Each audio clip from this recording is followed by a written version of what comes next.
I pray that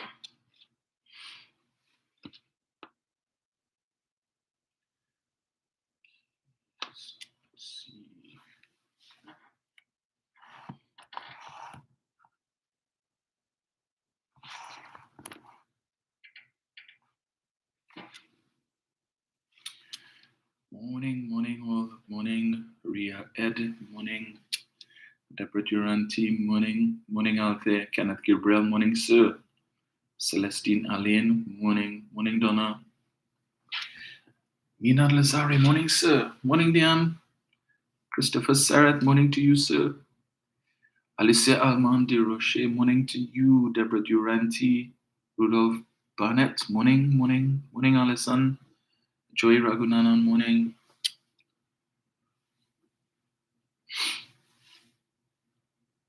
Carol Boyce John, morning. Lisa Atwater, morning. Lisa Shah, morning. Alana Gonzalez, morning. Marlene Panton, Kaylan Jackson, morning. Jennifer Ferron, Alberta Sampat, morning to all of you guys. John Edwards, Christopher Siffy, Phyllis Antoine, morning. Morning, Carol. No rain by you this morning, Carol. Jamal Alexander, Lonnie Rodney, morning.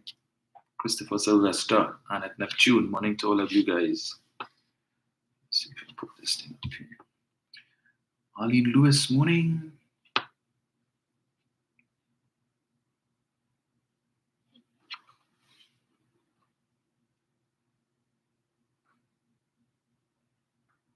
Let's see.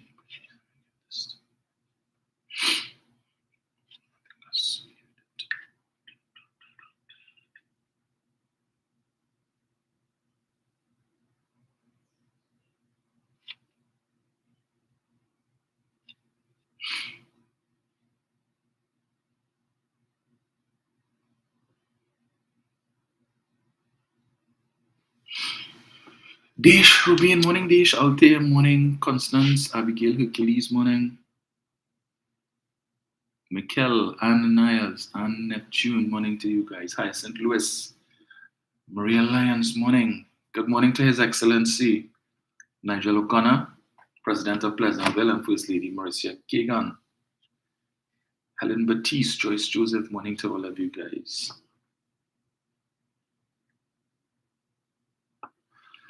Right, 6:40 on this the 27th day of August 2024. Need to hold up, slow down. Sherry Ann George, morning. Shell Lambert, morning.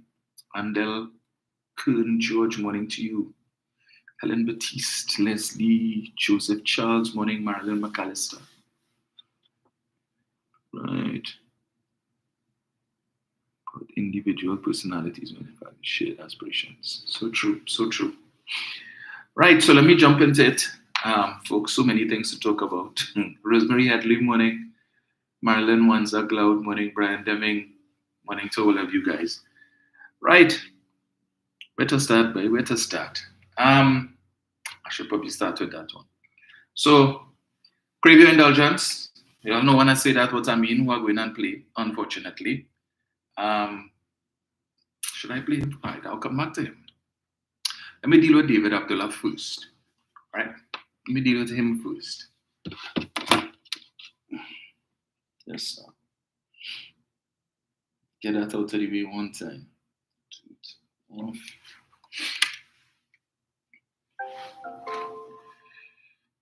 Let me just connect this thing here. So, Mr. David Abdullah, who is seems to be the permanent political leader of the MSJ. Can't remember the last time the MSJ had elections to appoint or to elect a leader, but he seems to be the de facto permanent leader, probably because nobody else interested in leading a dead horse party. So he decided to put in his 2 cents and weigh in on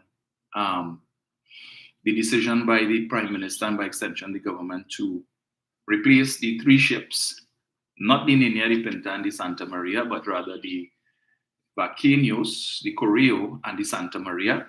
All of the bleeding hearts who all of a sudden care about our history and want to preserve our history Yeah, and don't even know the correct history, right? So he decided to take a turn in the Prime Minister's tail, put in his 2 cents.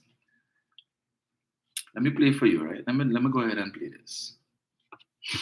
Yes. Mr. Abdullah tells the Prime Minister the coat of arms is a symbol of the people. He makes an announcement and a decision without any prior consultation with anybody in Trinidad and Tobago. The party symbol is not the Balizane or Brownie. This is a national coat of arms.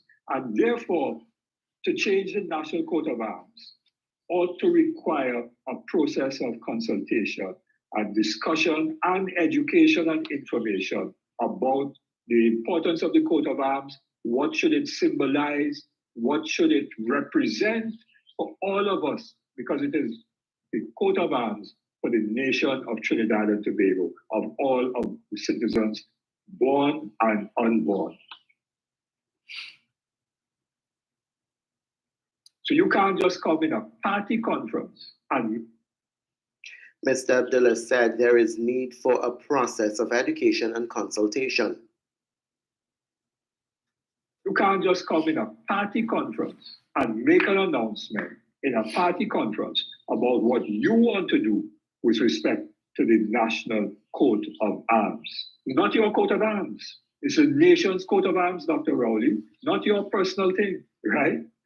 It's not what tie you want to wear tomorrow morning, or what color socks you want to wear tomorrow morning, or anything like that, or what color your party chooses to use. All of that is fine for party convention, but this is a national coat of arms. And therefore, its changes to the national coat of arms ought to be treated as an important process that would involve the nation of Trinidad and Tobago. He wants Dr. Rowley to make recommendations to the established committee, which will be holding public consultations on the renaming of monuments later this week. Social media, so you could... I wonder what are his thoughts, David Abdullah's thoughts on Jamaica, crime situation in Jamaica and other things. Seeing as how he is from Jamaica, a Jamaican citizen, he was born in Jamaica, spent a lot of his time, probably most of his life here. But do you all ever hear him articulating any position on what's happening in Jamaica, the country of his birth, or is it that he doesn't care? But he has an opinion on everything happening in Trinidad and Tobago, right? This man who couldn't see through Kamla Persad-Bissessar was part of that unholy alliance referred to as the People's Partnership. Happily so. Yes, he left early, but nevertheless, he couldn't see through. But all of a sudden, he's a visionary and wants to advise Dr. Rowley. I want to tell Mr. Abdullah something, right? Trinidad and Tobago is today. We are on the eve, or on the cusp, of celebrating our 62nd year of independence, just in a couple of days. And we are an independent nation for the last 62 years. You know why? Because of a unilateral decision that was made by our founding father, Dr. Eric Williams, who said 1 from 10 leaves naught, right? He made that decision on his own. He didn't engage in any consultation in any referendum. When Jamaica pulled out of the Federation, Dr. Williams assessed the situation and he said 1 from 10 leaves naught. We headed down the road of independence, right? And then on the 14th of January, 1962, the PNM held a convention and that decision was ratified by the PNM. Here it is that Dr. Rowley has done the same thing. PNM held a convention and a unilateral decision according to them was made. And here we are. But I verily believe that if the population we have today was around in 1962, Trinidad and Tobago would still be a crown colony state. We would still be under Britain. Yeah, probably the only country in the Caribbean that would still be under Britain. Because we would have been hearing, they want independence for, it's a better thing to spend the money on. Because if it is, we go down the road of independence, well, we have to get a new flag, and then we have to get a coat of arms, and everybody passport has to change, and you have to change your driver's license, and you have to change your birth certificate, and your marriage certificate, and all of that. You know how much money it's going to cost the country if we become an independent? So it's better we remain under the Queen. Listening to some of these people, right? I am saying it to you. If they were alive then, we would not have been an independent nation. All of it have better things to spend the money on. And that is not important right now. And it have more important things for us to deal with as opposed to that. And all of a sudden, the bleeding hearts have come out to talk about history. So David Abdullah wants to tell the Prime Minister about this is not the party symbol. This is a national. First of all, you're not a national of Trinidad and Tobago. So you need to ease us up with that. Okay? You want to talk about this is an important thing, and the country's coat of arms is a national symbol, and any changes you need to have consultation and so on such an important issue. Over the last few months, we had consultations on a more important national issue, that of constitutional reform. Consultations on making changes to the country's constitution, which last I checked is bigger than the country's coat of arms. Making fundamental changes to the constitution that could have an impact on persons' rights as citizens, right? Changing the way we operate in terms of governance and on the whole. For months, the committee was holding meetings all over the country, different constituencies, to give everybody an opportunity to have this say. And the same citizens that you want to come now and say that you need to have consultation with on the national coat of arms didn't see it fit to turn up for consultations on a bigger issue, a more significant issue, constitutional reform. So at best, the biggest turnout you probably had at any one of the meetings might have been about 25 people. 25 people. I think the committee got about 4,000 submissions in total out of a population of almost 1.5 million people. They got about 4,000 submissions on something so important. So if it is, they didn't see consultations on the country's for the amendment or the reform of the country's constitution to be important to turn out. You really feel them going to turn out to any consultation on making changes to the coat of arms? You think so? So spend money. Let us have consultations on amending the boy, these people are easy, you know. Yeah, let me spend money. Let's appoint another committee to go around the country and hold more meetings in every constituency so people could have their say on their thoughts on making this change to the coat of arms. And yes, we'll expect hundreds and thousands of people to show up. They didn't care about constitutional reform, but oh yes, they care about having their say on amending the coat of arms. And David, that making sense to you, David? You want to tell the Prime Minister you can't make a unilateral decision. Again, it was a unilateral decision that has us on the cusp of celebrating our 62nd year of independence. David, or did you miss that memo? Imagine Dr. Williams and Capildeo reached London, Marlborough House, and still there was not consensus. So Dr. Williams and the PNM went there to say we advocating for independence, and Capildeo and he crew, the recalcitrant minority, went there to say, no, we don't want that. We're not with Williams and that, right? We just came here to tell it all, it's Williams and the PNM want independence, but we're not interested in that. Dr. Williams had to pull him aside and use moral suasion and say, well, the two of us say the two most intelligent people. What is going on with you? Let common sense prevail now, gosh. Right? Had to give him a little pep talk out on the balcony or something for us to become an independent nation. But that part of history they don't talk about. The fully dunce that all of a sudden are bleeding hearts and so love our country and history and want to preserve history. Like they forget that part of history. That it was the PNM that was the advocate for independence. It was the PNM that said we need to move away from crown colony rule and become a self-governed nation. The PNM did that. The recalcitrant minority, which was the parent to today's UNC, they didn't want it. And today they want to come and tell you that recalcitrant minority was a racist statement. But I know Jenny did yesterday. She did human service to that issue and to that topic on Lewy Talk meeting yesterday and read out the history of what would have motivated that statement by Dr. Williams and what it really meant. And there was absolutely no, even some of these men and women of letters who would like to ascribe some level of racial connotation to it. Shame on them, right? They need to pull a dictionary and see what the word recalcitrant means and what the word minority means. Obstinate, right? Minority, a small group of people. Because when it is independence finally came, and you could see the videos that are now popping up all over the place from 1962, when Princess Margaret came here, and for the hoisting of Trinidad and Tobago's national flag, and when they took down the Union Jack, and all of that, and how the people embraced it, and they were so happy. But as I said, if the population we have today was existing back then, that would not have happened. Oh gosh, I love my passport. And then what going on happen? Right? So now they have issue to double down. So it wasn't bad enough that they have issue with replacing the ships with the steel pan. Now the issue is with the cost to build Tobago headquarters, right? And I listened yesterday morning to Dale and Tony. And listening to Dale and Tony, it's not often that I get to listen to them. It's only when I have to leave home early, as I did yesterday. Happened to catch them.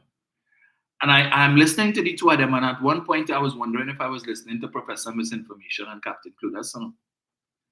I don't understand how two men who have been running a morning show since Jesus was in Pampers, and you come to your morning show unprepared to discuss topics for which you don't have a full grasp of all of the information that you need to discuss this topic.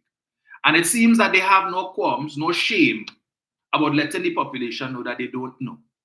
Because when people call in and make statements or ask questions, they can't answer. Or one of them makes a statement that the other one don't know about. So the building that is supposed to be where that currently sits on the site where the new Tobago headquarters is to be constructed is the old Lands and Surveys building, that pink building between the Hyatt and the Fire Services headquarters, right? So you have the Hyatt, you have the car park, which is used by government employees who work in the Waterfront towers, and then you have the building that is going to be replaced, and then you have the Fire Services. But I listened to the two of them talking about, well, it's the blue building, and sometimes you see some kind of like police going in there. That is a police building that is used by the TTPS. That is not the building that is going to be replaced. It is the pink building between the Hyatt and the Fire Services, right?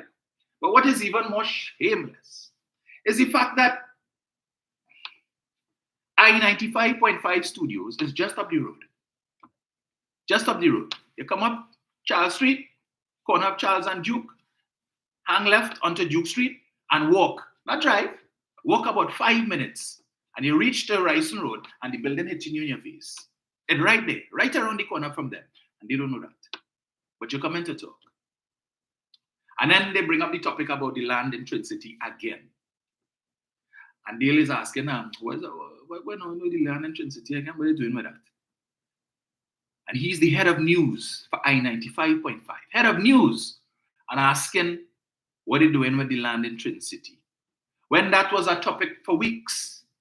So Mr. Tony has to now come and tell him, well, remember there's some Indian man who come down here and he wants to, and they're going and build some academy or something there. And they just dismiss it. You know, in this cavalier, callous way, is like, nah. And you're a morning talk show host, I-95.5, the most influential name in talk radio. But two of your most influential talk show hosts don't have the time to do proper research to conduct a proper conversation. So that when persons call in, and they make their points, instead of calling people sycophants and dismissing people's comments as poppycock, because you don't know, because you're too damn lazy to do the research, right? Dismissing people's comments, and people know what they're talking about, but because you don't know, poppycock. Yeah, the sycophants, party group number 36. Coming back to Mr. David Abdullah, right? Stay in your corner. Because it seems that you are the political leader, the deputy political leader, the PRO, the treasurer. Basically, you are the whole executive of the MSJ. So if you don't want to hold consultations or a referendum in your own blasted party for different positions, you want to come and tell the Prime Minister he must have consultations on the... Clearly, you don't understand the population of Trinidad and Tobago. We had a local election last year. Over 1 million people were eligible to vote. Just over 300,000 of them saw it fit to come out and exercise their franchise. 700,000 and plus couldn't care less. Didn't see it fit, didn't think the election was important to come and take 10 minutes or 15 minutes out of the time to cast a ballot. You feel they really care about any consultation with respect to the coat of arms? All of them just pretended because the Prime Minister said it. But they couldn't care less. All these bleeding hearts are concerned about history, and we need to preserve our history. I want to ask them, between 2010 to 2015, right? When money was flowing, when according to Kamla Persad-Bissessar, her administration was receiving the highest energy revenues in this country's history. There's that word again, history. All of you lovers of history and who want to preserve, and we must preserve our history. You all know of 7 buildings around the savannah called the Magnificent Seven? That is part of our history. You all know about those buildings? 6 of them, well, one of them is still in private hands, right? And it's still maintained as a residence, which is Amber House, which is the big white one, after Millfleur.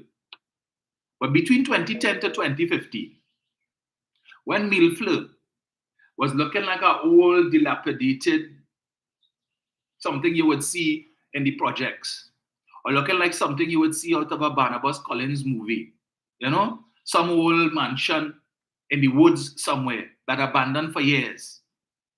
A set of old plywood knock up and all kind of thing. On the verge of collapse. Where were all of you bleeding hearts who were so concerned about preserving our history? You all weren't seeing that when you were driving around the savannah. Whitehall, which had been the seat of the office of the Prime Minister for many years, several, in fact, with the exception of Kamla Persad-Bissessar, all the rest of our country's prime ministers, including the current one, sat in that building as the office of the Prime Minister. Between 2010 to 2015, when they left it abandoned, and the roof of the building, the ceiling of the building became a home for doves and pigeons. You're driving around there and the building looking terrible, dingy, dirty, right? Tall grass. When you look on the steps, there's a set of leaf and so on. The rafters, the ceiling start to fall because the pigeons and the doves going inside there. And these are buildings that when tourists come, when the cruise ship come, one of the first places that they take them, or the second place, depending on when the maxis, the tour guides and stuff pick them up on the port, and they take them up Abercrombie Street, right? The first building they stop by is the Red House, and they take some pictures there. Between 2010 to 2015, when the Red House was looking like, and I don't even know what, terrible.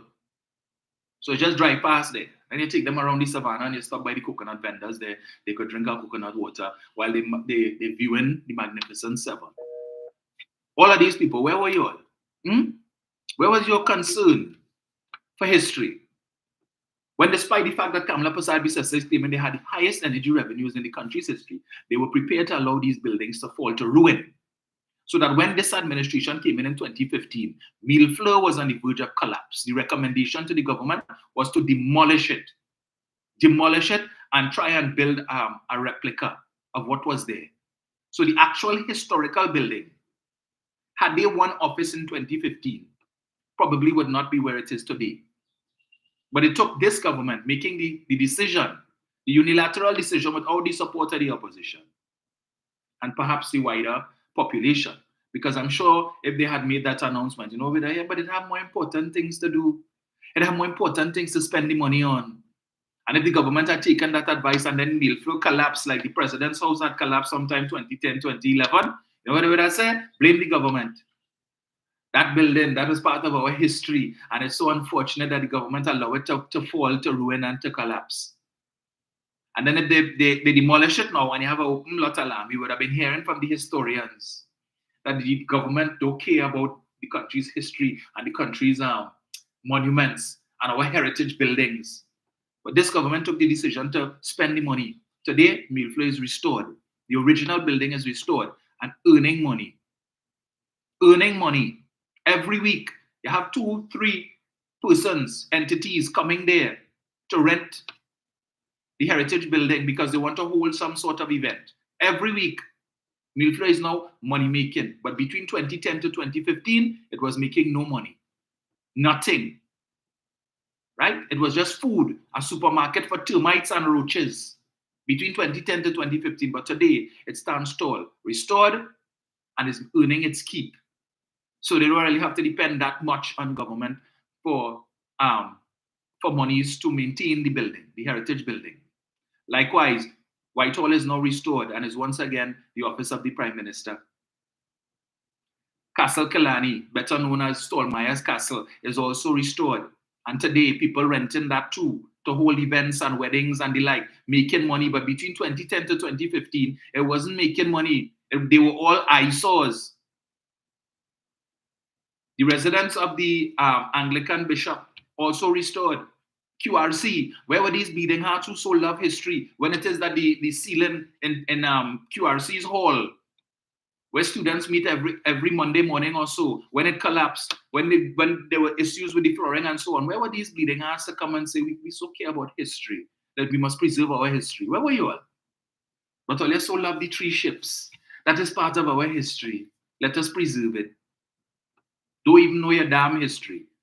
Half of them, when you can go out on the street and ask them, you know the name of Columbus's 3 ships? They can't tell you.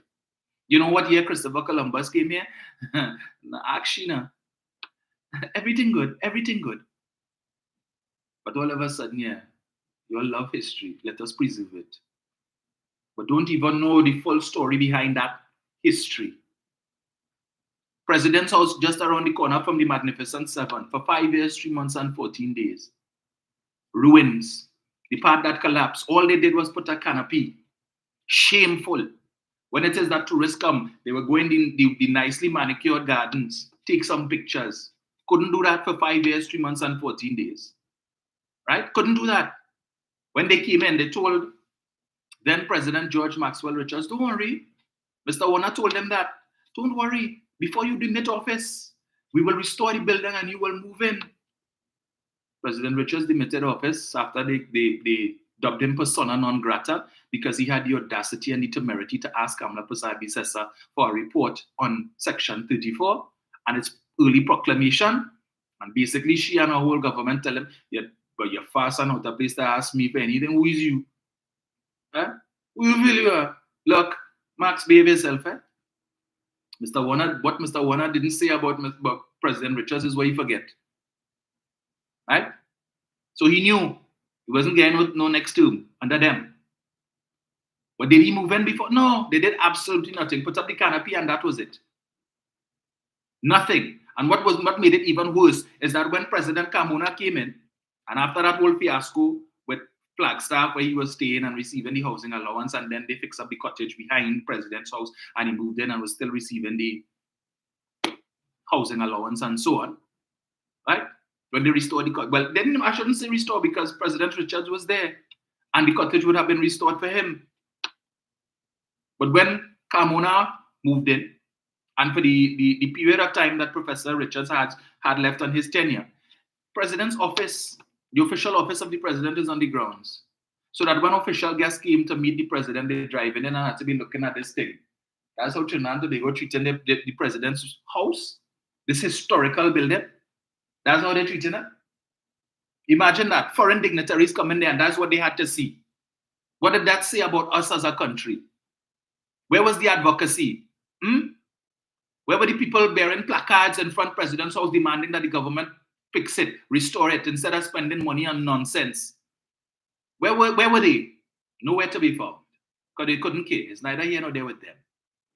That part of our history wasn't important to restore and maintain. So, again, the building continued to fall into ruin for 5 years, 3 months, and 14 days. Thank God the PNM came into office in 2015 and decided we're going and fix it. Today, the magnificent, 6 out of the 7 restored, looking good. Well, yeah, the Catholic Archbishop, his residence was always good, right? But the others are restored. And so now we can feel a sense of pride. And I always say, I can't even remember the guy's name, the former charge d'affaires of the US Embassy, right? On at least 2 occasions when I would have attended events where he was invited to and holding discussions, and he would mention to me his favorite part of Port of Spain was that stretch. Every Sunday evening, he told me he and his wife and his kids, they would come out and just walk that stretch. He loved to walk that stretch from the roundabout by QRC, go around President's House to St. Anne's there. He just loved that, just looking at those buildings, those magnificent buildings. But we don't have appreciation for that, but it takes the foreigners to come and have appreciation for it. But all of these bleeding hearts who so love history didn't care about that. Every day, Kamla Persad-Bissessar's office was right around the corner. She passed in those buildings every day. Every day. If on the few days that she decided to go to the Prime Minister's residence, or on most days when she had to go to the savannah to board the helicopter to take her to South, take her home, she passed in by those buildings every day. It wasn't bothering her. She watching it, seeing meal flow falling, she didn't care. She watching Whitehall, she didn't care. But spending money on other things. The money that she was spending on helicopter rides, $6.1 million, could have assisted. She didn't care. Right? But now they want to kill Dr. Rowley. $100 and something million to build our headquarters of Tobago, and that money could be spent on better things, and we have more important things to concern ourselves for. Why are they spending all that money on Tobago? Apparently, they missed the memo that says that the Ministry of Tourism, Culture, and the Arts will also be housed in that building, right? A 6-story building. So it will be shared between Tobago and the Ministry of Tourism, Culture, and the Arts. And it is part of this government's continued drive to move out of rented accommodation, for which the same UNC has been complaining for years. They only put in money in the pocket of the 1%, and Paris family, and they renting building from Paris and Paris. This government is doing what they didn't do. All the leases and the rentals that they had issues with, right? That they had issues with. When they came into office, what did they do? Did they cancel those leases? No, they renewed them. For the same one, Alexandra Street, that belonged to Paris and Paris father-in-law and Paris family, and they paid how much rent? When they came into office, the building had only been rented for 6 months. 6 months, they could have exited the lease. They didn't do that. They kept it. And when the lease term expired, what did they do? Renew it. And for 5 years, 3 months, and 14 days, that building was left unoccupied. Not a public servant stepped foot inside it, right? So you paid $43 million in rent for 5 years. You paid $120 million to outfit the building, $5 million for security, because it was $1 million a year for security to guard an empty building that was never used. Do the math, right? 120 plus 43, 163, and $568 million spent on one building that was never used. But they have a problem spending $100 million to construct a new building that will house Tobago and the Ministry of Tourism, Culture, and the Arts. Move out of rented accommodation. But they're not doing the maths. Every year, how many millions of dollars does the government give to Tobago for Carnival? How much money does the government spend to rent an office accommodation for tourism? So now they're putting things in place to set Tobago on the path of financial independence. So Tobago can now become self-sufficient. So they would be given certain parts of the building that they could rent out to small businesses and so on, and collect a rent. Instead of what they're paying right now, I think it's $70,000 is what I heard Tobago pays every month for the current accommodation on Dundonald Street. $50,000 a month is the rent, and then they pay for a car park $20,000. So about $70,000 a month they pay. And that money could be saved, right? And we have a new building on that stretch, because that building really and truly is an eyesore. When you come into Port of Spain, and after you pass Central Bank and you pass the port there, you pass Femme du Chalet, right? The breakfast shed, And then you look on that stretch, both sides. How many people you have seen taking photos and say, I'm feeling like I'm in New York, boy. But then you reach there, and this building that have plants growing out on the side, plants growing out of the roof, really an eyesore. It's to be replaced by this beautiful building. They have an issue with that. Because the money could be spent on other things, more important things, like paving a road. So road and paving, they could spend money on the healthcare system. This government has built 4 brand new hospitals in the last 9 years. 4. They spent more money, right, on healthcare than Kamla Persad-Bissessar did. But last night, she come on the Monday night forum, which was resumed after how many months? Coming to talk about, they ain't built nothing. In the last 9 years, this government hasn't built anything. They haven't built a single house. They ain't built a hospital. They built nothing. I'm saying, what she drink before she come there? You come on national television to say that the government hasn't built any hospitals? So the Arima Hospital built itself. Point Fortin built itself. Grandy built itself. Right?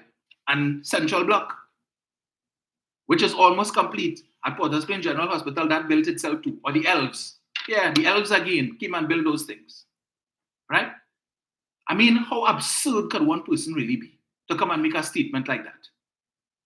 They ain't built nothing. Not a house, they ain't built. No hospitals, nothing they built. Yeah, and the 100 houses, we were giving out 100 houses a week. But all the houses that they distributed now is we build that. Yes, it's we build that. They haven't built any houses. Really? Mrs. Persad-Bissessar, you know what's even worse than that? Is that some of the people sitting in that audience there, living in houses, HDC houses that were built by this administration between 2015 to now. And they sit down there and they clapping that like some circus seals. Clapping that foolishness coming out of her mouth and knowing full well she's talking rubbish, lying through her teeth. But they clapping that. That is what they applauded. Right? Nonsense. So I say to the government, go ahead and build the building. Right? All of the things. So that when the cruise ships come and the tourists come off, they could just walk across the road. And they have a building there, they could go and see the Pan Museum, they could tour the building because I saw there's supposed to be a 300-seat amphitheater and the amount of things. If you go on the PNM's Facebook page, you will see. And we posted it on the debunking page on Facebook, right? The artist rendition of what the building is supposed to look like or what it is going to look like. So we're improving the waterfront a bit more. So they just need now to get rid of that blue building that Dale and Tony were talking about that is occupied by the police or renovate it now. Make it look a little better outside, right? So that stretch could really, really look nice. And then a little lower down, where it is Power Gen used to be, I think they're supposed to be building some high-rise HEC. That's what I heard. HEC is supposed to be building some nice high-rise apartments there as well. So again, that will add to the aesthetic. But all of this construction taking place under this administration. But 100 million, they're going on waste. So when the building is being constructed, it's not going to provide jobs. Who's going to work on the building? It will just build itself. All of these things they're not thinking about. The money is being invested in Trinidad and Tobago. All of the suppliers, the different companies, because they're telling you the economy in a mess and the economy in a mess. But all of the companies that would be required to provide supplies, whether it's construction material to outfit the building, all of these things, money would be injected into the economy. So we're creating jobs and we're also creating opportunities for several different companies to earn our money too. But they ain't seeing that. Yeah, we can spend the money on other things. The road bad, and the health system bad, and the school system bad, and everything in the country bad. But meanwhile, roads paving all over the country. When last you see protests for bad road? When last? Things happening in the water sector. How many protests have we seen within the recent past for water? Because these things are being improved, but we're not talking about that. But always, now is not the right time. It's never the right time. And again, if this population we have now was around in 1962, we would have here, now is not the right time for independence. When is ever the right time? It wasn't the right time to build the rapid rail. Today they're complaining about the state of public transport in the country. But all they said, they didn't want it when it would have cost less then to build than it would now. So even if this administration wanted to pursue that project, it's going to cost a lot more money today to do that than what it would have cost us 15 years ago. But all they didn't want that it wasn't the right time. It's never the right time to do anything. It wasn't the right time to refurbish and to renovate President's House. It wasn't the right time to renovate and refurbish Magnificent Seven. When Mr. Manning built the Waterfront, it wasn't the right time to build that either. It wasn't the right time to build government campus. Today, government campus is saving the state hundreds of millions of dollars in rent. But it wasn't the right time to build it. Because as far as some people in this country is concerned, the only thing the government's supposed to spend money on is hospital, buy bed and build hospital. So instead of promoting strategies to keep people out of the hospital, instead of promoting healthy lifestyles, let us continue to build more and more accommodation to accommodate more sick people. So here what Toledo, take care of your health. Continue to engage in activities that will give you diabetes, cause you to have renal failure, high blood pressure, high cholesterol, all of these things, right? And the hospital will be waiting with open arms to accommodate you because the state just have money put down to tend to sick people. And we're not looking at the cost to the country because when you're lying down in a bed sick, you can't work, right? You're not generating any income when you lie down in a bed sick. Rather than they come and say, well, here, what now? You'll need to build some more, some of these parks around the country, they have these exercise equipment. Put some more of that in more parks around the country. Give people an incentive for them to go out and they get exercise in the open air. They're not advocating that. No, buy more bed and build more hospital for the health system. Because you don't want to take care of your health. So you want when you eventually get sick, that you have a nice, comfortable bed you could go and lie down on. Nursey, oh gosh, Nursey, I am feeling good. Nursey, doc. That's what they like. Right? Build hospital. We need to buy more beds. They don't have enough bed in the hospital. If the hospital was constructed to hold a certain number of beds, a 300-bed hospital, you can't put 800 beds in a hospital that was constructed for 300. So talking about buy more bed to put it where? In the car park? And put tents in the car park for people to sleep? This government built, as I said before, 3 brand new hospitals in Trinidad. 3. Kamla Persad-Bissessar built 1. 3. And they were able to incorporate the previous facilities into the new facility. They built a brand new hospital in Tobago. And then you have Central Block in Port of Spain. Money has been set aside to refurbish and renovate and to improve the existing facilities in the San Fernando General Hospital, Mount Hope, and Port of Spain. But all they're complaining. I have a client I went to at a private hospital in the East, right? Just a couple of days ago, we having a conversation. And she's telling me they have a shortage of beds there. It's a private facility. Plenty money. Just to spend one night inside is a lot of money. And she was telling me that one of her boss is a doctor, one of the principals of that institution, that one of his patients came in to do a surgery. And they had to delay the surgery, postpone the surgery because they didn't have any beds for the patient to recuperate after the surgery, right? Because one department, whatever it is, who didn't consult with who or who didn't get a memo or whatever it is. Long story short, this is a private institution where you're paying thousands of dollars a night and they don't have beds. Okay? What does that say about us as a nation? Now, some people just say, it's no fault of their own, they're trying to live healthy lives, but things happen. But if a private hospital, I thought we broken, we have money, we suffering, but a private hospital where it's thousands of dollars a night, depending on what type of accommodation you get, and they have no beds. So where the money coming from for these things? How are they paying for it? And this is the point that I keep making. The issues that we have in the public health sector, right, have been lingering for years. It's not now. When Fuad Khan was Minister of Health, I remember him complaining about the issues with the long wait times to be warded in San Fernando Hospital and Port of Spain Hospital. And he was saying the main issue has to do with the fact that you have people who are in beds on wards who should not be there. Persons who should be who should be discharged, who are in a position to be discharged, but they have nowhere to go because their family members come and they drop them off in the hospital and then they end up staying there, nobody ain't coming for them. You can't put them in a wheelchair and put them out in the car park. So they are there, they are discharged, waiting for family members to come and pick them up. And as a result of that, unless and until that happens, there is no vacancy. The beds are not vacant.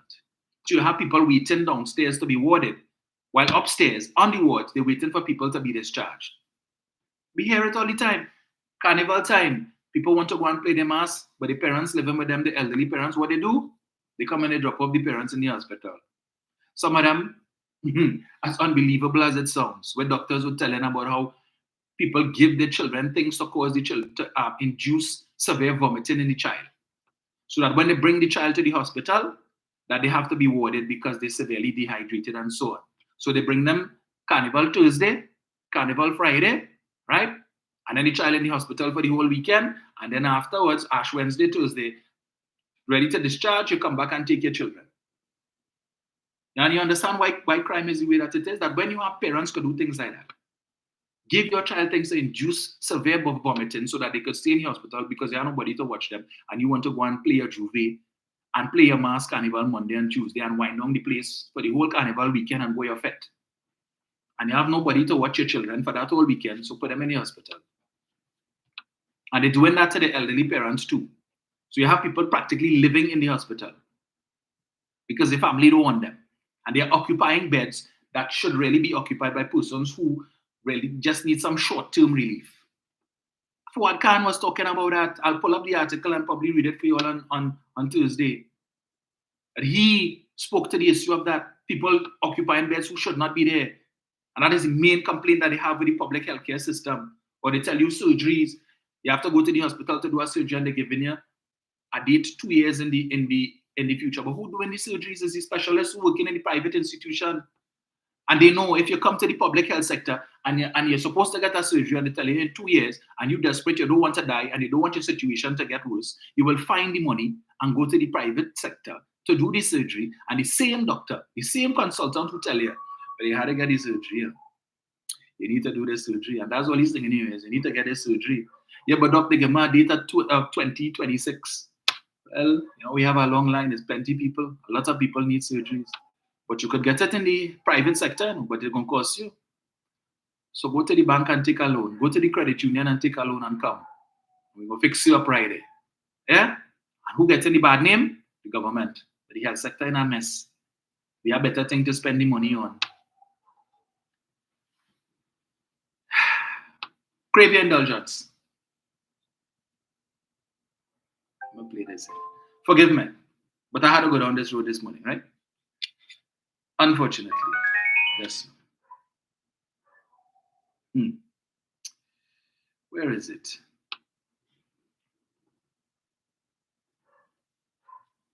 Why Express are you not Doubles and Coffee, Express newspaper? You trying to double down on your arrogance and ignorance, talking in an editorial today about Anil Roberts defending live sport and saying that why wasn't the contract?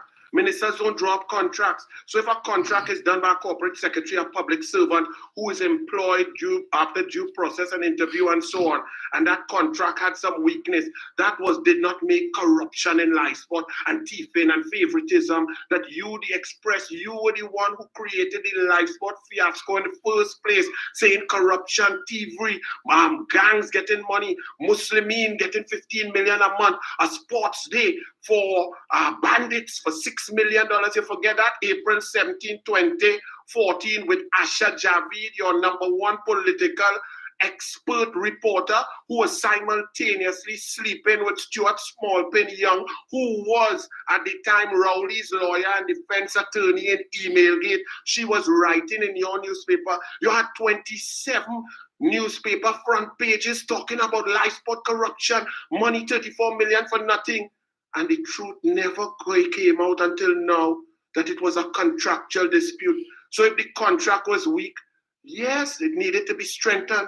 The sport company did its best with whatever contract was created there. So if your point is that the lawyer, Lisa Solomon, the corporate secretary employed at the sport company, did a weak contract, well, then we must strengthen contracts. But that did not make it corruption and thievery and young black boys getting money and ghosts and all of these stories that you're promoting and trying to suggest that politicians were involved. There was no corruption. The money has been protected. The board of the sport company acted responsibly. They did their fiduciary duty. That's why the taxpayers' money can be recouped right now. I mean, a pending appeal, but that's the point. So don't write a vacuous, ridiculous thing when you know that the points that you made express was that there was corruption, collusion, that somehow, some way, somebody was benefiting, that politicians were benefiting. Abject, total nonsense. It was a contractual dispute that was ongoing, and a fake, fraudulent report from the audit committee of the Ministry of Finance that is overseen by a set up PNM. Alison Lewis was the permanent secretary as the UNC People Partnership lost. Alison Lewis came out of the Ministry of Finance where she was the permanent secretary who was overseeing the audit report, and she went on to the Port Authority as chairman of the PNM board. She went on to the Nikwan board and got assets from the PNM of Nikwan worth $3 billion, which has now flopped. Alison due diligence. The other permanent secretary is Dan Paul, who's now a PNM High Commissioner. So you understand now that you should be focusing on the corruption of the PNM, the lies of the PNM. The audit report was quashed. You have no editorial to talk about that when Justice Mira did quash the audit report because it was fraudulent. It did not go through the process and it was fraught with lies. And why, Express, are you not focusing that the whole issue came to the fore, promoted by you and Asha Javid in your papers, that the board paid the money to EBIM despite legal advice to the contrary? That was not true. If that was true, then it's corruption. But there was legal advice from Lisa Solomon, the corporate secretary, and external legal advice from J.D. Celia, Anja Das, and Robert Gurley that they were obligated to pay. The sport company did not breach the contract, and therefore the taxpayers' money is protected. You now come to say that my point is vacuous because you should wonder about who did the contract. Well, that's public servants, that's contracts, that's law. That has nothing to do with a politician, a minister. And if contracts need to be done better, so be it. That's a valid point. But the point was all the corruption that you put with Asha Javid in your fake, disgusting paper has come out to be total lies. You allowed Rowley to become prime minister. Our country is suffering. Right. So you hear him double down, triple down, and quadruple and tell you live sport was, all the allegations of corruption was lies. There was no corruption, no corruption. All right. We will hear it from the police, the TTPS, not Keith Rowley, not Asha Javid. We will hear from the TTPS. Yesterday's newspaper, The Guardian. Police, live sport probe still active. Right? Let's get this here. Let's know. Because there's something I wanted to demonstrate for you all. So let me just get this here. Give me 1 sec.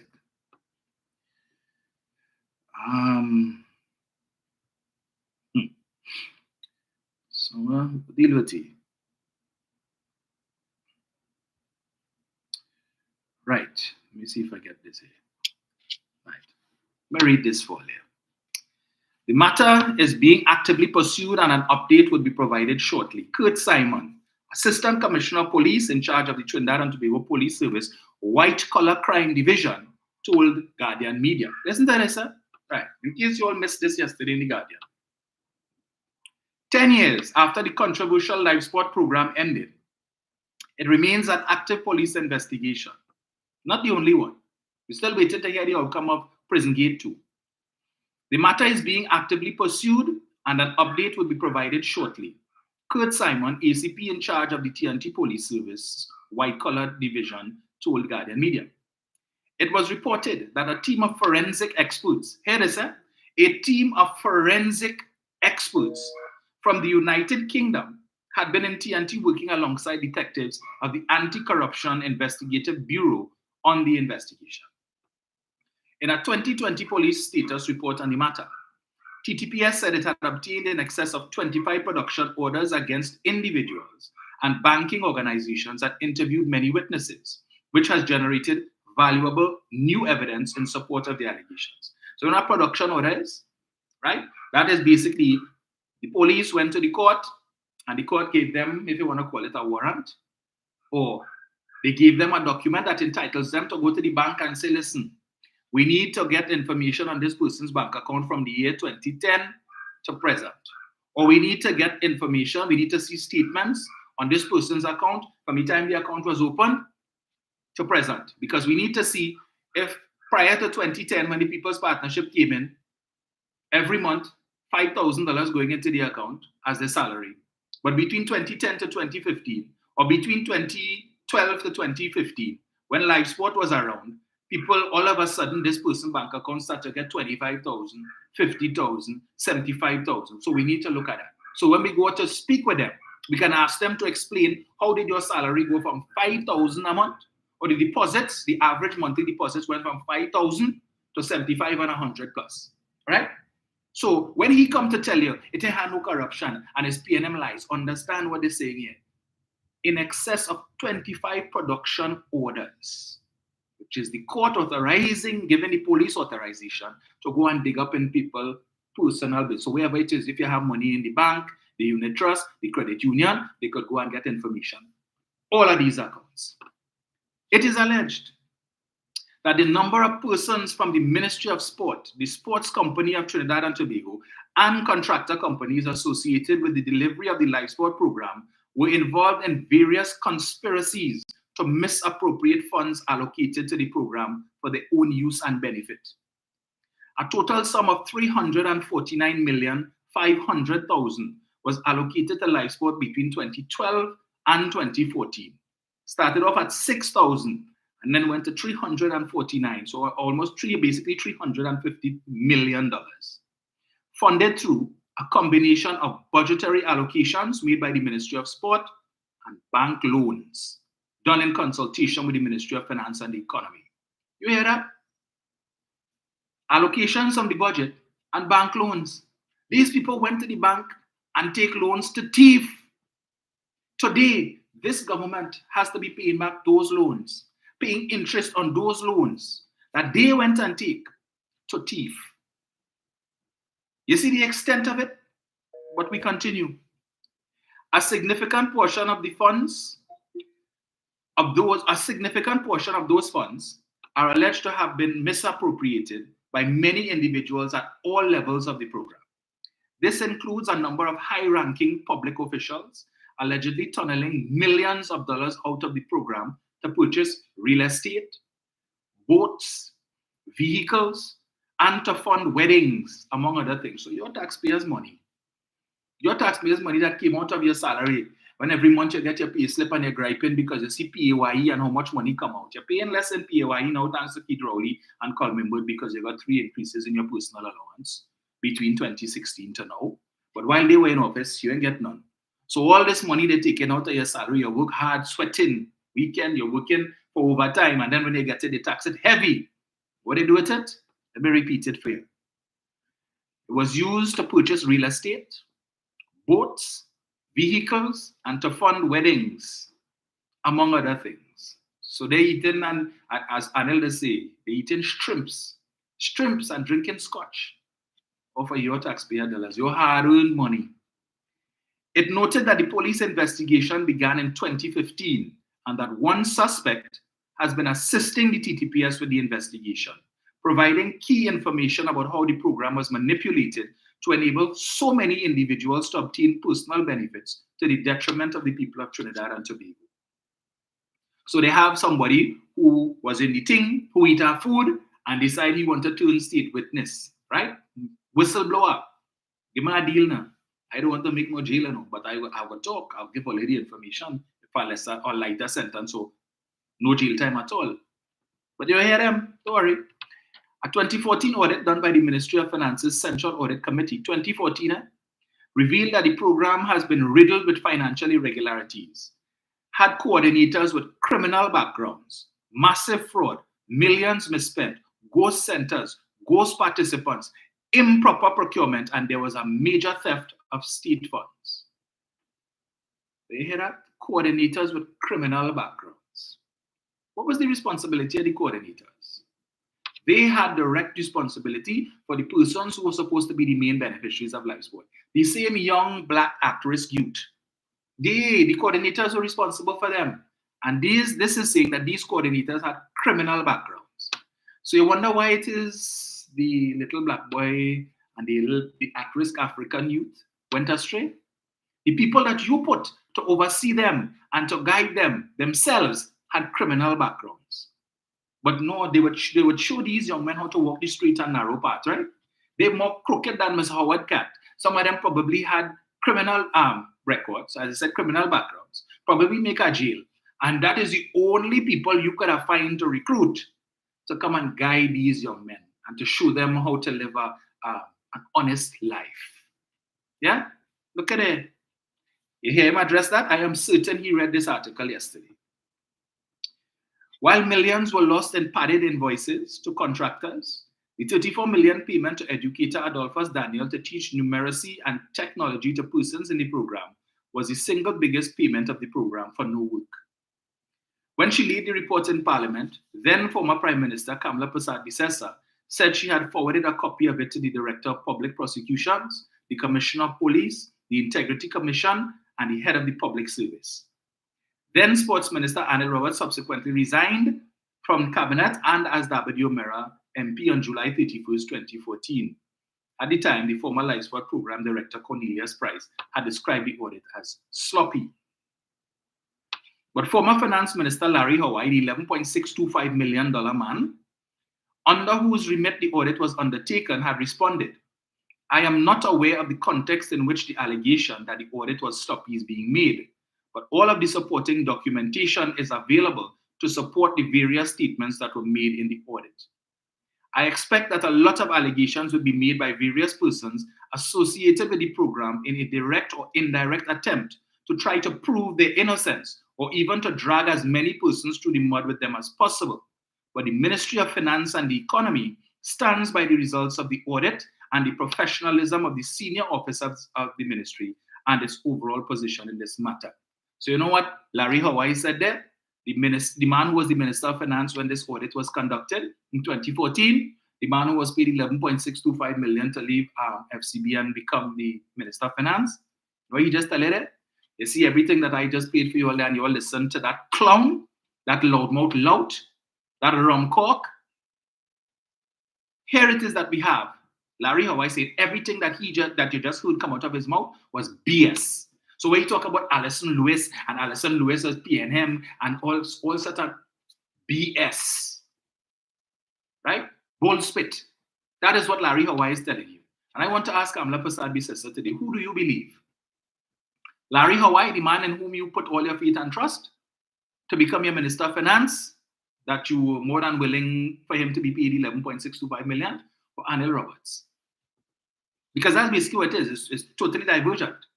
Because Anil Roberts is telling you one thing. Larry Hawaii, in this statement, is telling you see what he just said there?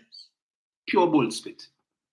So all these allegations you want to come and make that it was biased because Alison Lewis and Vishnu Dan Paul and all this set run around and chop it talk and it had no there was no corruption. This man coming into a straight face to do a live and say it had no corruption, you know. None whatsoever. That was simply a contractual dispute. And if it is that the lawyer drew up a weak contract and there was no nepotism and all of that, but yet still the same Larry Hawaii told us, you, Anil Roberts, brought Adolphus Daniel to him. You brought him. You was the Minister of Sport. That is not your business. As you say, the minister don't get involved. Well, if the minister don't get involved, how is it that you took this man, Adolphus Daniel, who was your father's client, Adolphus Daniel, the man whose business was incorporated by your father, Anil Roberts. So clearly there was a relationship between Mr. Adolphus Daniel and the Roberts family long before live sport. You took the man personally to Larry Hawaii to explain this program. After that, Larry Hawaii say he ain't hear nothing about the program. Then you hear Soul Select. So Mr. Adolphus Daniel got this contract. There was no tender.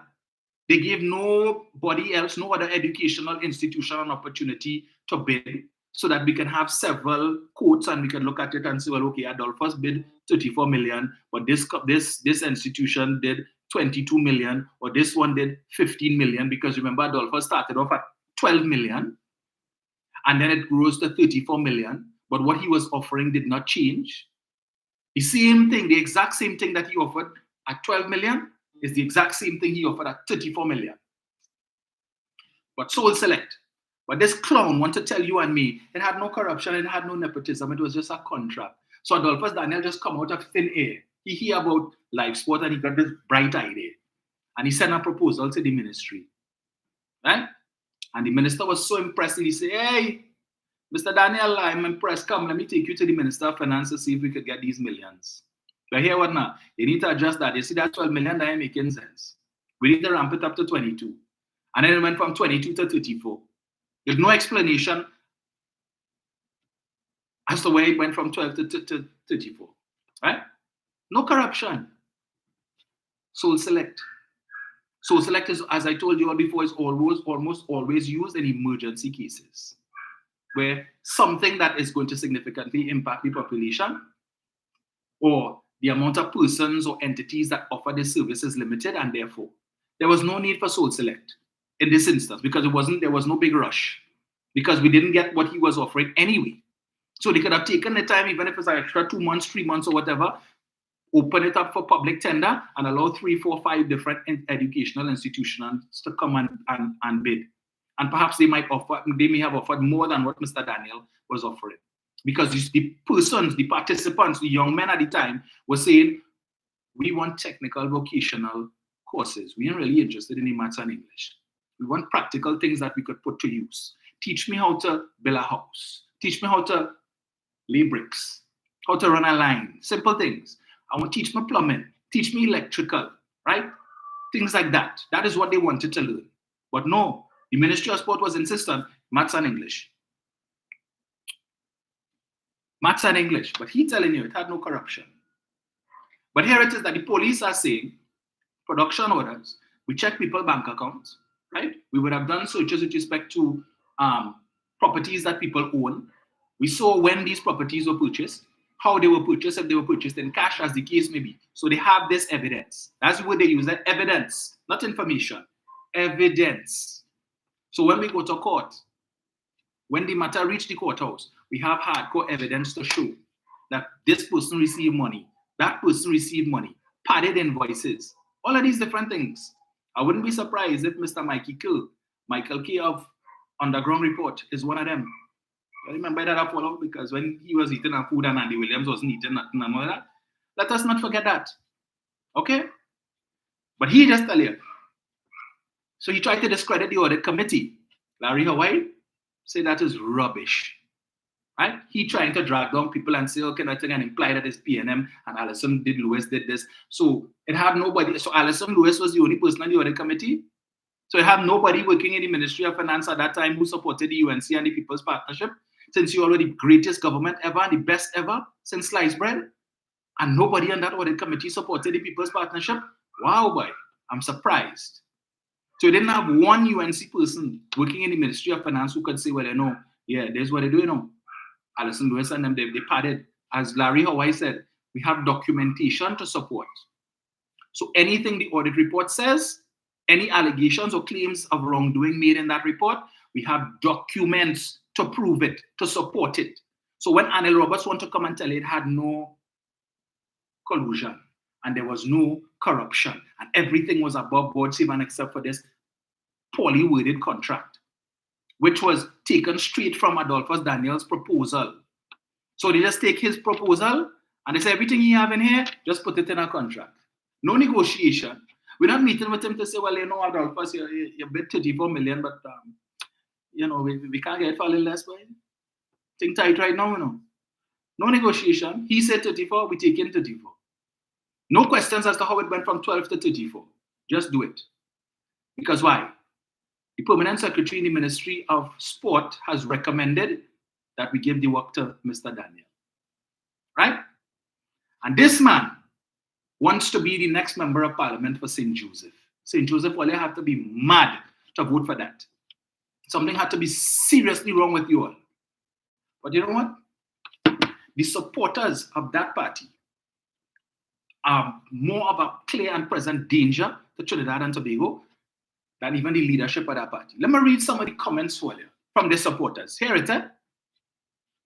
So here we have $350 million, almost $400 million, where we are now reading that they borrow money to thief. Borrowed money to thief. All this money they had, they could have taken $7 billion from the treasury to fund the highway. But they went and borrowed money. The supporters didn't know it had more important things to do then, but now they know that, right? Listen to some of these comments. Rowley tentacles running deep.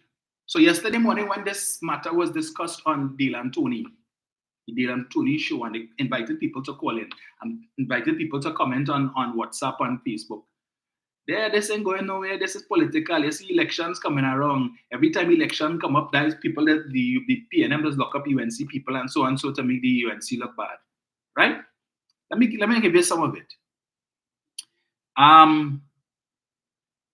Where is it? Adam. People who can see. That's why Rowley went to President's house and intercepted the Police Service Commission recommendation for CUP. The rest is history. This Rowley government wants to control the TTPS at all costs. Despite our people falling like flies due to unprecedented crime level, they don't care. Goes on again to say, really, all you serious? Ricky Ramnal. Celestine Turi. How come he not investigating the $2.5 billion US by Ministry of Finance missing? I thought theft is a crime in TNT. Another one. Could someone remind me who doing the investigation and who paying the investigator? Angela Ali. Another one. Some people are being killed every day after so long they're now doing this, all for Rowley. Another one, all of a sudden, and easy to recognize who is loyal to the PNM instead of the country. Another one, Anand Suchit, what about 2.6 billion missing? Let's go again. Rain Connolly, the Calder Hart and Marlene McDonald investigation still active too. Somebody needs to tell Mr. Connolly Marlene McDonald is deceased. You can't prosecute a dead person. All right? Tim Mangal, billions at Petrotrin Gas to Liquids Project, millions at Caroni Racing Complex. He gone back. You see how far this one gone back? Caroni Racing Complex under that was a Holleran. He gone back 5 decades to try and distract from this. That is more current. Another one. 10 years later, probe still going on. Mark Rambaran, just in time for Rowley to have something to tell his followers. Angie Hassan Ali, why we not seeing where all the billions going under the PNM? Sarah Pagu, PNM know how to work the system. They will drag it until the bowl full, and the illiterates will believe everything that is thrown outside there. Faiz Mohammed, Dotish Police, 10 years investigating what? Come in again. Grace Singh, looks like a PNM probe. Imran Ali, you mean the PNM stooge division? Grace Singh again, what about the probe into the missing billions? Another one, go in again. Wayne Raguba, the 3 billion still missing. You see how these people are upholders? They're telling you 10 years, 10 years, and they're still investigating. But they want to tell Kamla, go back and investigate Malcolm Jones, which was, how long? Malcolm Jones happened more than 15 years ago, but investigate Malcolm Jones. Don't go back 10 years, it is too long to investigate, but no matter how long, take it to investigate Malcolm Jones. Yeah, go ahead, investigate that. They want to tell you about Marlene McDonald. Marlene McDonald, which was, what she was accused of happened under Mr. Manning, right? Which was almost 20 years ago. Yeah, but that 20 years is no problem. But 10 years is too much. You see why these people are present danger to this country? Because they're willing to turn a blind eye when it comes to situations like this. Like the police are saying we have evidence of wrongdoing. They're telling you these people borrow money to thief, to buy house, to buy boat, to buy car, to fund wedding. The same people who suffering today and can't buy chicken and can't buy chicken foot and all of these different things. Your money was taken for people to enjoy nice wedding. When you can't even afford to buy Johnny Walker and you had to probably settle for Diwas or something or some cheap whiskey. They were living high off the hog. Never forget, almost $500,000 in alcohol was found at the Prime Minister's residence when this administration came in. How much more were they able to cut away before this administration came in? But them don't care about that. They want to know about the missing 3 billion. Don't worry, the new report will be coming out soon, and you will see there was no 3 billion missing. So I don't know what they will do after that.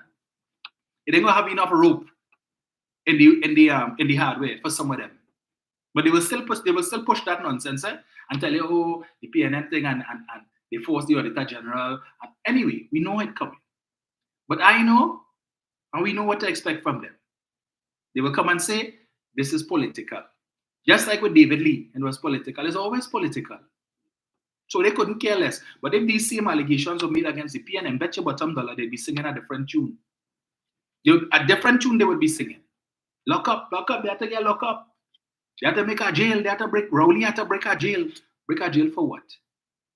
So the very man who spearheaded this, or they want to put him back as a minister, and this time he will be pristine and clean, right? So everything that, all of these things like this that happened, we can expect there will be none of that between 2025 to 2030.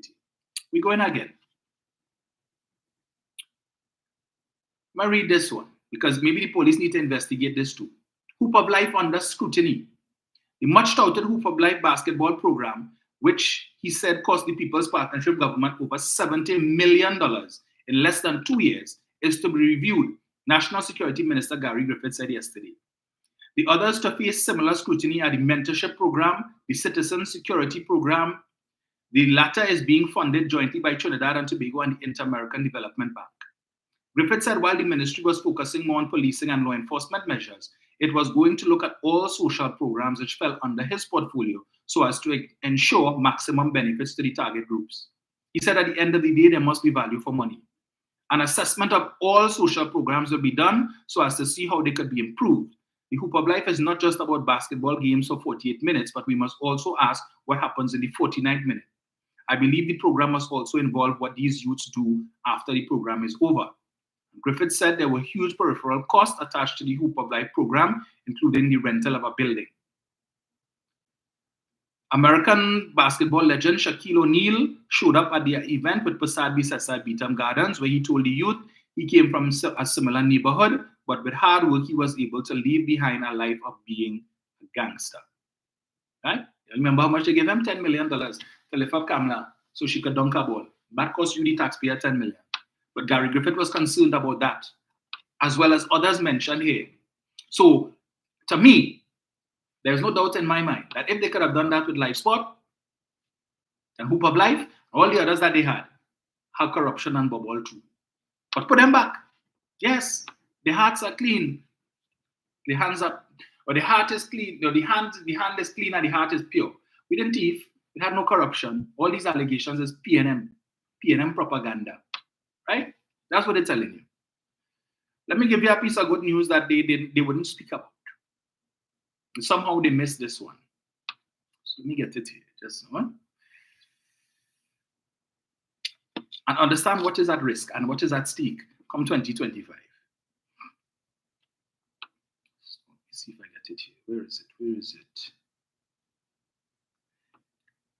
I don't have time to address the Archbishop today. So I will have to speak to Archbishop Gordon Thursday, right? Because he made some statements that need to be addressed. Right. Let me get this here from this guy. I'm sure he would have posted it.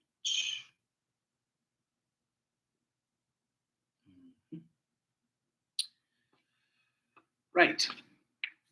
BPTT, EOG join forces on coconut gas development.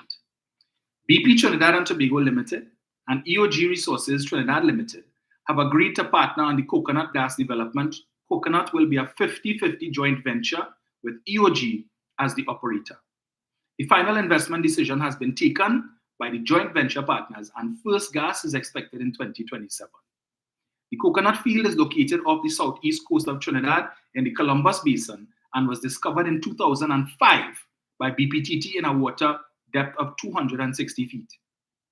This partnership for the coconut development is part of BPTT's strategy to grow its gas business in Trinidad and Tobago and unlock the energy future. Strategic partnerships are an important component of this strategy, and they allow BPTT to increase the competitiveness of its projects and accelerate resource progression. grow its business, and continue to deliver value to BP and to the country.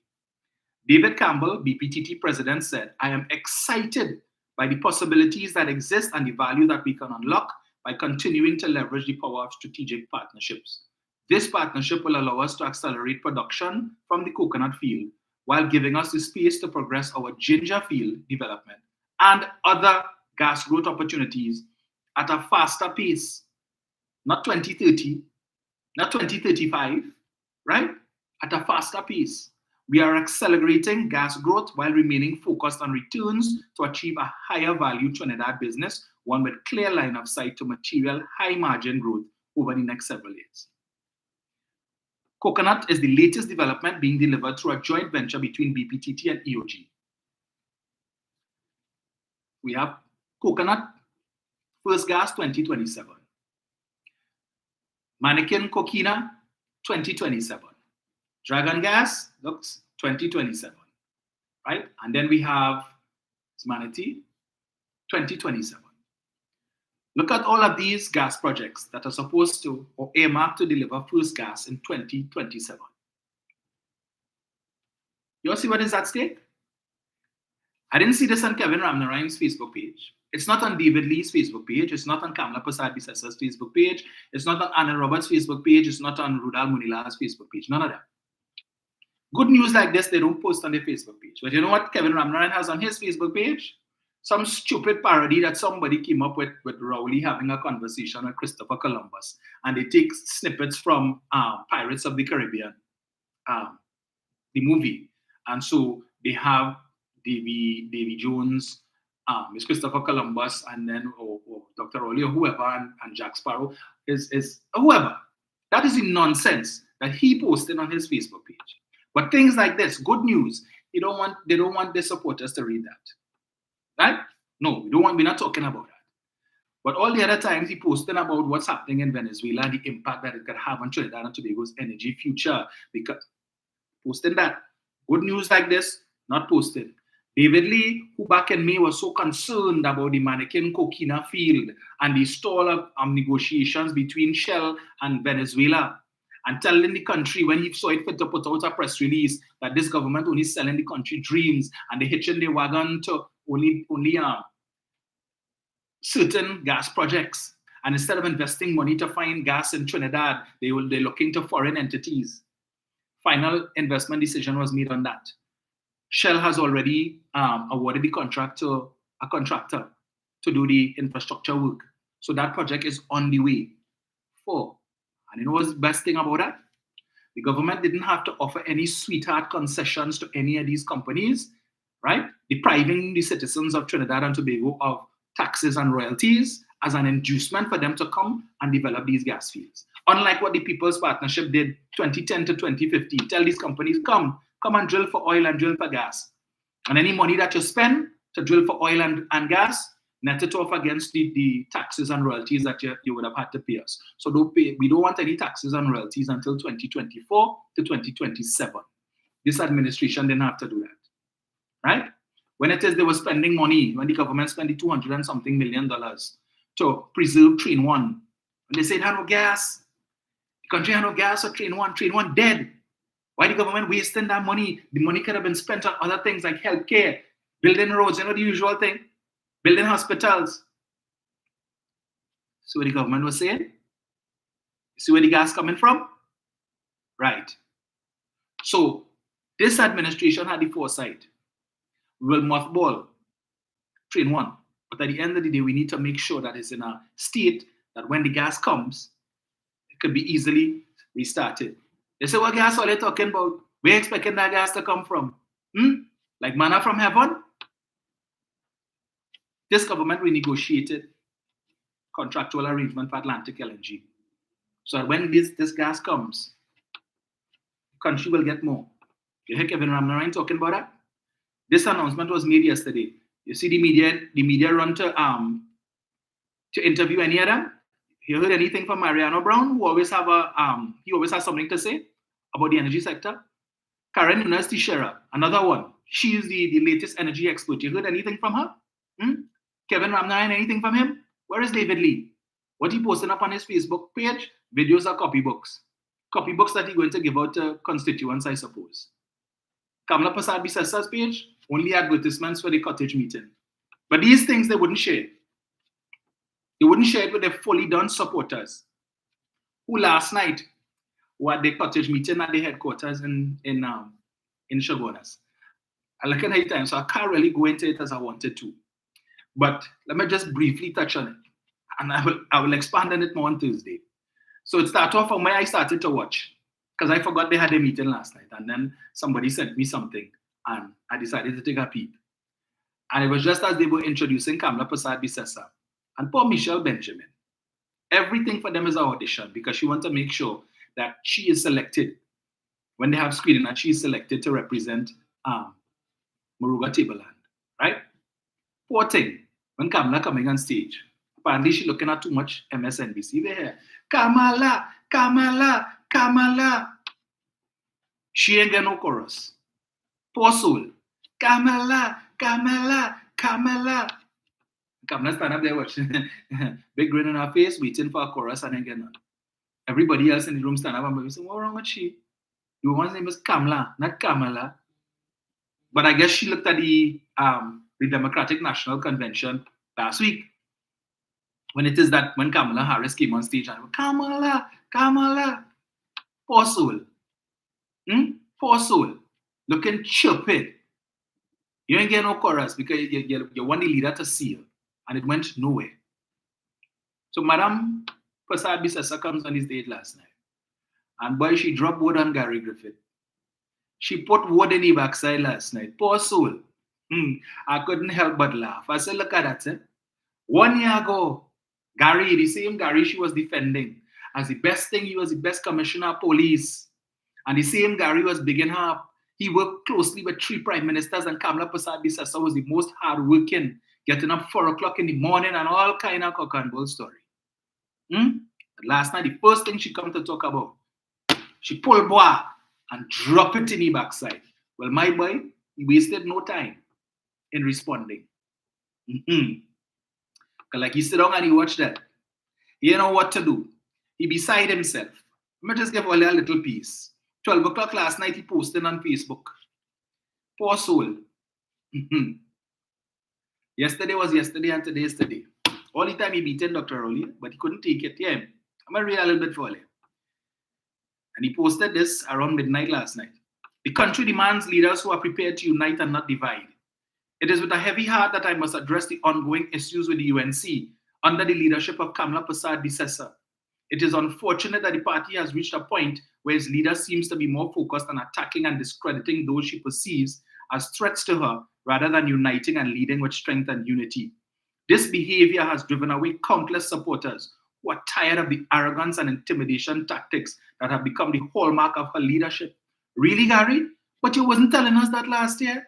Last year you were telling us, yes, this is the best prime minister this country ever had, the most hardworking. What a difference a year makes. Kamla Persad-Bissessar's approach is to surround herself with yes people and to undermine anyone who might challenge her authority. This has led to the exodus of dedicated members and has severely weakened the party's ability to attract new supporters. Her recent public tirades, where she spends more time attacking individuals like myself 3 times now than addressing the real issues facing our nation, are a testament to her insecurity and inability to lead effectively. But last year, he telling you, she better than Keith Rowley. She is the next prime minister. It is particularly telling that for the 3rd time, Kamla has chosen to attack me unprovoked, despite the fact that I worked closely with her in the last election, supporting her and the party, which saw the UNC NTA accommodation successfully get 60,000 more votes than the PNM. Her comments about my tenure as Commissioner of Police, where she falsely claimed I was a failure, only served to highlight her lack of understanding of national security. The truth is that under my leadership, public trust in the police increased significantly to 59% and blah, blah, blah.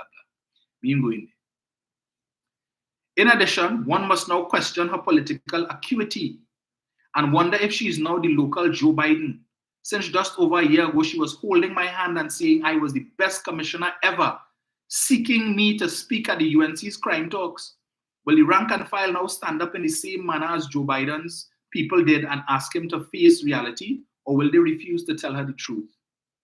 Kamla's refusal to engage in meaningful dialogue, her continued attacks of those who have supported her, and her inability to work with others who possess strength and vision are clear indicators that she is not the leader that the UNC or the country needs. It is also evident that Kamla is being influenced and controlled by others, such as Jolene John, who appears to be directing her every move. And this manipulation is damaging to the party and to our nation's future. The reality is the UNC has never been able to win an election on its own when there are more than two parties in contention. And the path forward for the UNC is clear. It must embrace alliances and unite with others and work towards a common goal. Unfortunately, under Kamla's leadership, this is unlikely to happen. Her focus remains on division and destruction rather than unity and progress. In concluding, I want to assure all UNC supporters that I have nothing but respect and admiration for your dedication to party. My criticism is not directed at you, but at the leadership that is steering the party away from its true potential. And for anyone who might want to accuse me and the entity of attacks, please know that this is the third time we have had to face an unprovoked attack. This is why it is time for all of us to come together and demand the leadership that we will see, or rather that will see us form the next government, not keep us locked in opposition. But 1 year ago, this man stand up on stage and told us that in his blue jacket and yellow jersey, or his blue shirt and yellow jersey, Kamla Persad-Bissessar was the hardest working prime minister, right? She calling him 4 o'clock in the morning, waking him up. She wanted to discuss strategy and so on at 4 o'clock in the morning. And Keith Rowley is the laziest prime minister. And he said it. Last year she told you he was the best commissioner of police ever. Last night she tell you something else. She said, "Oh, we fool." And she dealt specifically 2018 to 2021, and she called out the murder statistics for each of those years. And said the only reason why there was a drop in murder in 2020, 2021 was because of COVID and the lockdown. It had nothing to do with Gary. Absolutely nothing to do with Gary. But last year she wasn't telling you that. So were you lying last year or are you lying now, Persad-Bissessar? Yeah, but put them back. Yeah, that's the best alternative to the PNM. Yesterday was yesterday and today is today. As he said, they were holding hands and last year they hug up. Now it's a different story. Gary was no longer does she believe Gary was the best commissioner of police. That everything she told us last year, statistics and all, was nothing but fluff, lies, BS. Last year when he telling us she was the best prime minister ever, now he's singing a different song. She must go, Kamla must go. That's basically what he's telling you. But she said some other things last night, and there's one thing before I open the lines. So they have the manifesto. She came with a draft last night, right? Hold up this yellow folder. Yes, this is the draft copy, and soon it will be out on the internet for all of you to view and so on. But I just want to give you all a few points. And again, come back with the same old populist strategies and so on. She come back with land for the landless. Put us back in office and we will give you land for the landless. So you have nowhere to live. We will give you a piece of land so that you could build a 2x4. And then over time you could graduate to a 10x10. But you just need a place to rest your head. This is the woman who is telling you she's the alternative to the PNM. She's the alternative to Keith Rowley, telling you put her in office and she will give you a piece of land to build a 2x4. And then over time you could save your money and build a 10x10, but you just need a place to rest your head. What size is her house? What size is her house? Probably, I don't know, the tool shed. Probably bigger than what she proposing people should build. So while Keith Rowley is saying, and his government is actively pursuing 600 low-income houses for persons who might be living in a shack. So they already have the land, they're living in the shack. The Prime Minister and the government is saying, here's what. We're going to build a starter home for you. 2 bedrooms, living room, dining room, kitchen, open concept, indoor plumbing. So you don't have to go and build, get two oil drums and dig a hole in the backyard for a latrine, right? And then a little makeshift something outside. You put a piece of cloth to hide and you call that a bathroom with no running water, no electricity. That is what she is offering her. We will give you a piece of land. And you go and see if you could scavenge somewhere and see if you get a few pieces of ply and some old galvanized, somebody might put out somewhere, you could go and get it and put up a 2x4. But at least you have somewhere to rest your head in the night. Right? As opposed to what the PNM is offering. Just bring sweat equity. Get your friends and family to come and provide the labor. So the money that would normally be spent on labor could go into building the house. So you could get a bigger house. And if you have a little money saved up because you were planning to move out of the shack that you're living in now, you could take that money and instead of 2 bedrooms, we will pay for 2, you could add the 3rd bedroom. Or you could put a second toilet and bath if you want. Put something en suite now. Yeah? Or you could use the money that you were saving to furnish the house. That is what this administration offers. But Kamla, we will give you land for the landless. You'll get a certificate of comfort, which basically says the government give you permission to squat. So nobody can come and break down your house afterwards. Right? Your little shanty, your 2x4 that you build, and hoping somehow, somewhere, money will come from heaven so you could upgrade from a 2x4 to a 10x10, according to her. And that is what she envisions. For the same poor that she so care about. While the man who they cussing, who don't care about poor people, and he only care about the 1%, has put things in place, over $100+ million to build, in the first instance, 600 starter homes for low-income families. So they could have the dignity of living in a proper concrete house with new galvanized, not pieces of old galvanized, rusty galvanized with nail hole and it leaking. And when rain fall, you have to be playing musical chairs, shifting your furniture all over the place, and you're dodging raindrops. When rain fall in the night, you lie down in your bed and rain falling on your head, you have to pull the bed. That's what she offering. She ain't saying nothing about building it. We're giving you a piece of land, and you fend for yourself. Start off with a 2x4 and see what you could do from there. But Rowley don't care about the poor. He Rowley ain't talk about no land for no landless. You have land already? No problem. We come in and be helping you. So you're getting something proper. So you can maintain a level of dignity. All over the country they're doing that, not just in PNM constituencies. But that's what she offering. Yeah, but she care about the poor. Come to talk about we create 50,000 jobs. How are you creating that? In which sector? The government going to hire 50,000 people? But you see her supporters will take that chain up and clap. And they will applaud that. Meanwhile, talking 50,000 jobs. This government talking 50,000 entrepreneurs. Maybe not that much, but it will eventually, over time, it will grow to that. But at least 2,500 in the first instance, in a variety of sectors. And they're giving you the money to start the business, and I keep saying the training and the technical support. But she's talking about we will create 50,000 jobs. No details on where those jobs are going to come from, how they're going to create it, right? So to all of your children who have aspirations, who might be 16 and 17 now, and saying, Mommy, I like that Shade House program. I like the homestead program that the government have. I think when I finish my CXE or when I finish KEEP or whatever it is, I want to enroll in that. Let them know that if Kamla Persad-Bissessar becomes Prime Minister, it ain't that. Let them know that. She will take the land that is currently being given to these young people to plant, to use for agriculture, to earn a living, to run a business and make money. She plans to use that land to give it to people to build 2x4 and hopefully graduate to 10x10. Yeah, her own supporters. That's what she has for you. It's in your manifesto. We will deal with that on another day. Another day we will deal with that. 7701763. Turn this off here.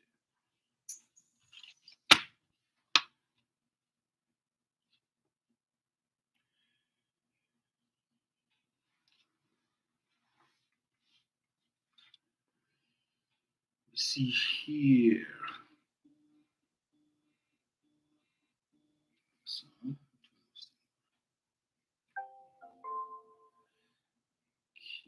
give me 1 sec. Let me just connect this.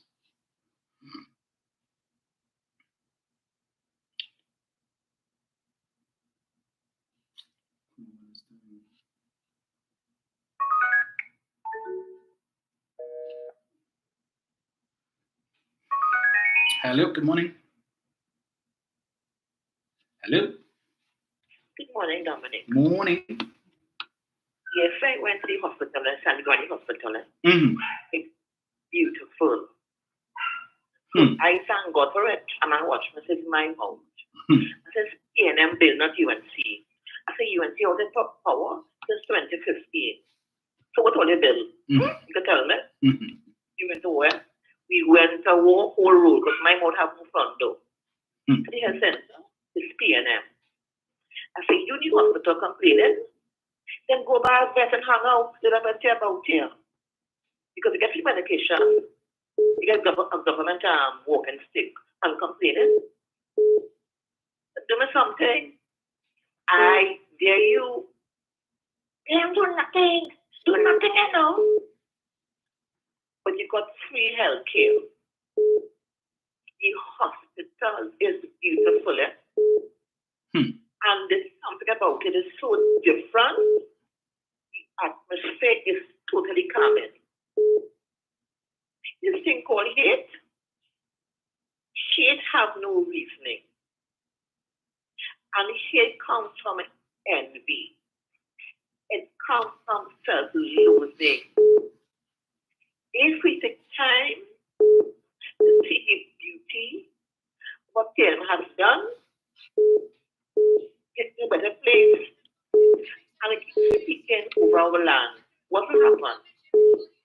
We don't have, we don't have your prophecy sign, doom and gloom, we will dead someone.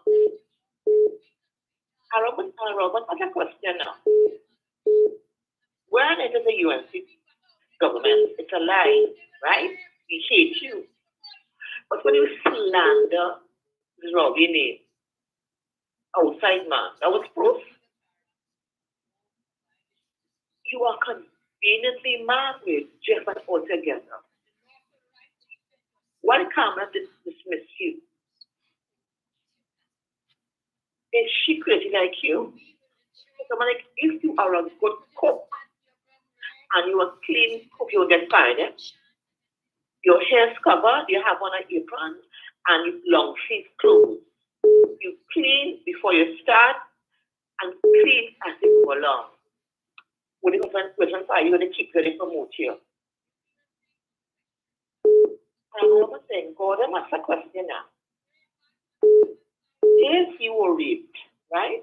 And you have to see rapists every single family gathering, would be okay with you?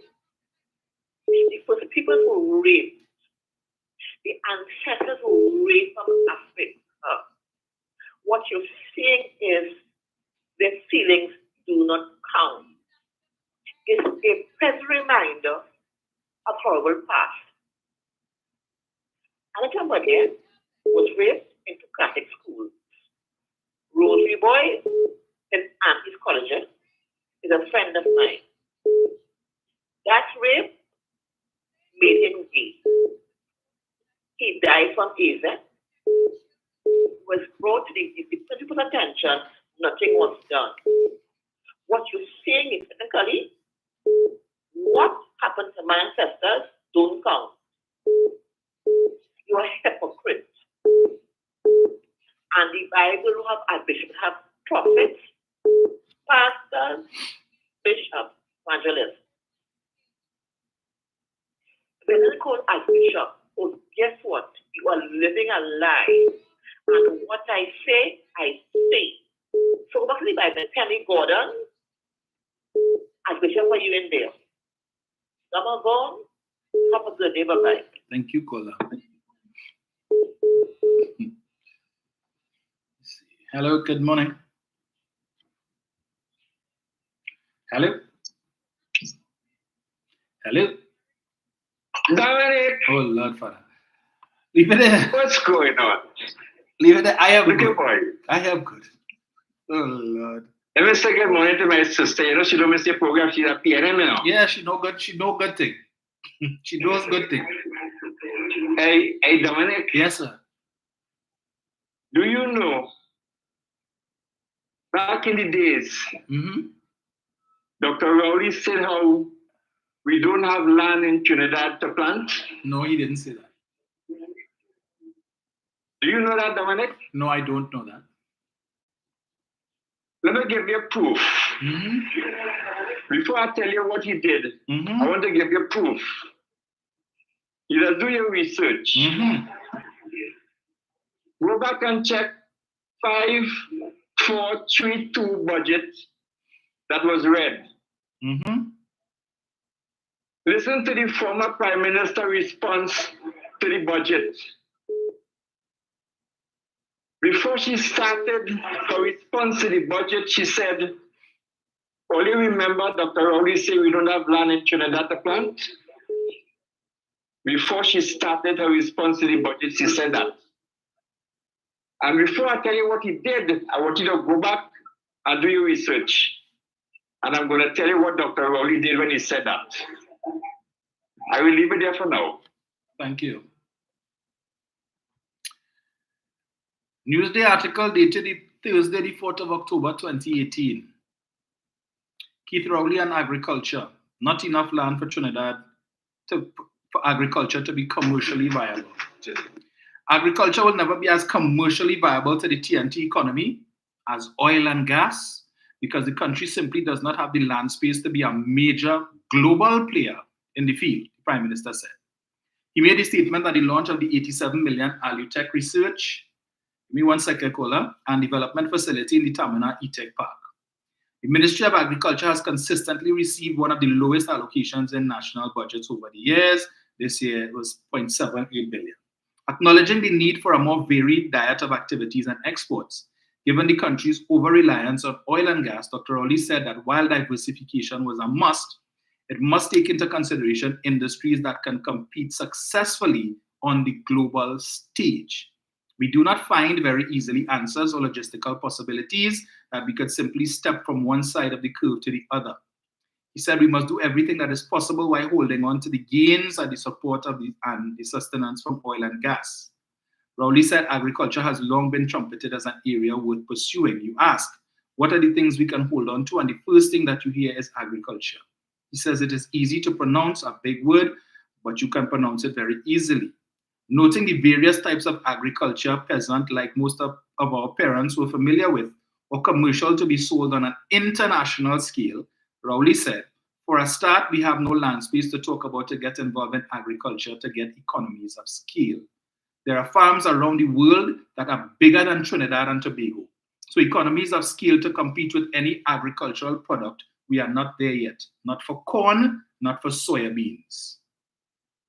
He said then if it is peasant agriculture, most people in this country have gone past peasant stage agriculture and would have nothing to do with it. Secondly, if it is exotic agriculture, 20 tons of cocoa, 5,000 containers of bygone, none of the economies of scale in there.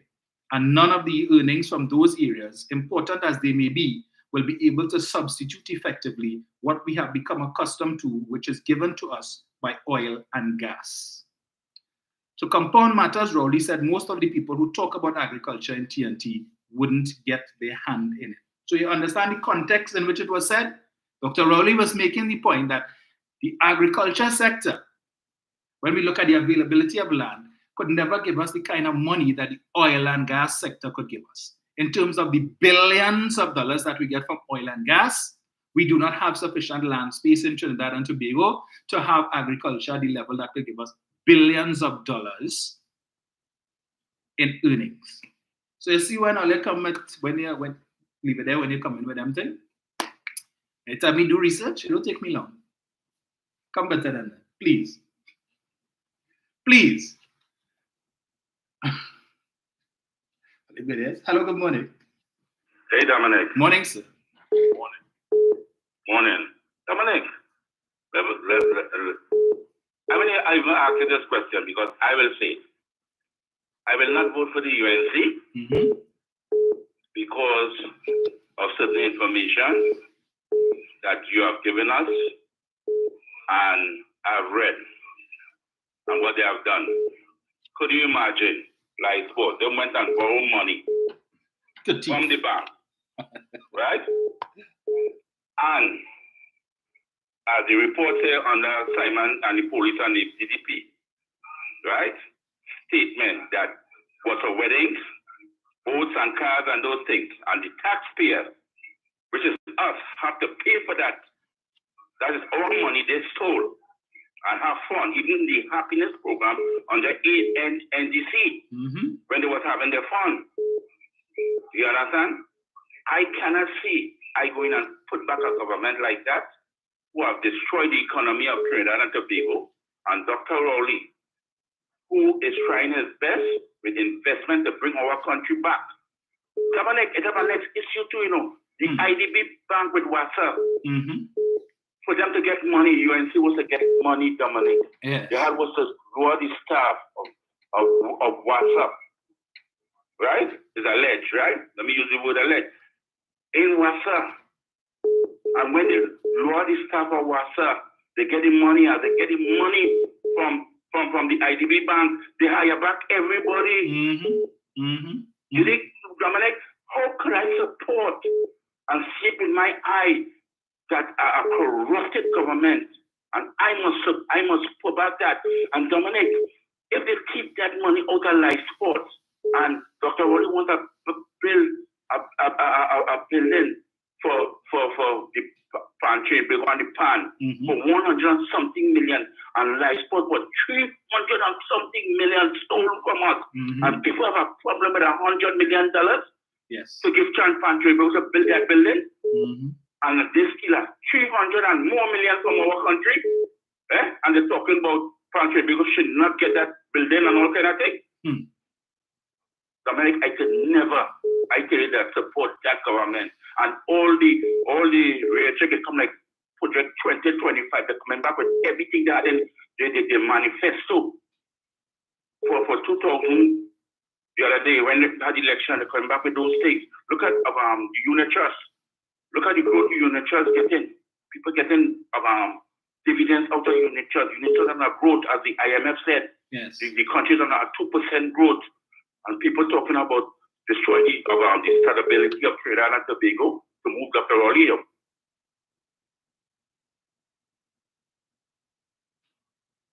Hello? I don't know what happened there, caller. Hello, good morning. Hello? Okay, I have no idea what's happening there. So, give me 1 second, folks. Let me see. Hello, good morning. Hello? Hi, morning, Tom. Hey, Jenny. Hi, morning to all those sort of tones. Morning. Stubborn things. I just want to say this. 2025 is the election year. And we have on the live almost between Facebook and YouTube, we have almost 5 persons listening. And usually that's your number a little more religiously every time that you come. Yes. I just again going to tell people that an election has to be won. We can't take anything for granted. We already know who the enemy, when I say enemy, I'm talking politically. We know who they are. We know what it is. They show us their color. We know. We can't sit back and just simply say, well, PNM don't win that, man, because everybody knows you and say about no, the only way PNM will win is if you all vote and vote. Because vote is numbers. Going out to vote will win votes, not just crowds on Facebook agreeing with what you say, or crowds in no meeting, nowhere will win no vote. We have a duty to this country. If we are patriots, we have a duty to make sure that the UNC does not come back into office. Because come back into office will mean not only our African children, but Indian children, Chinese children, all children of the future will have a serious problem to deal with. Because the UNC is not about country, they're about party.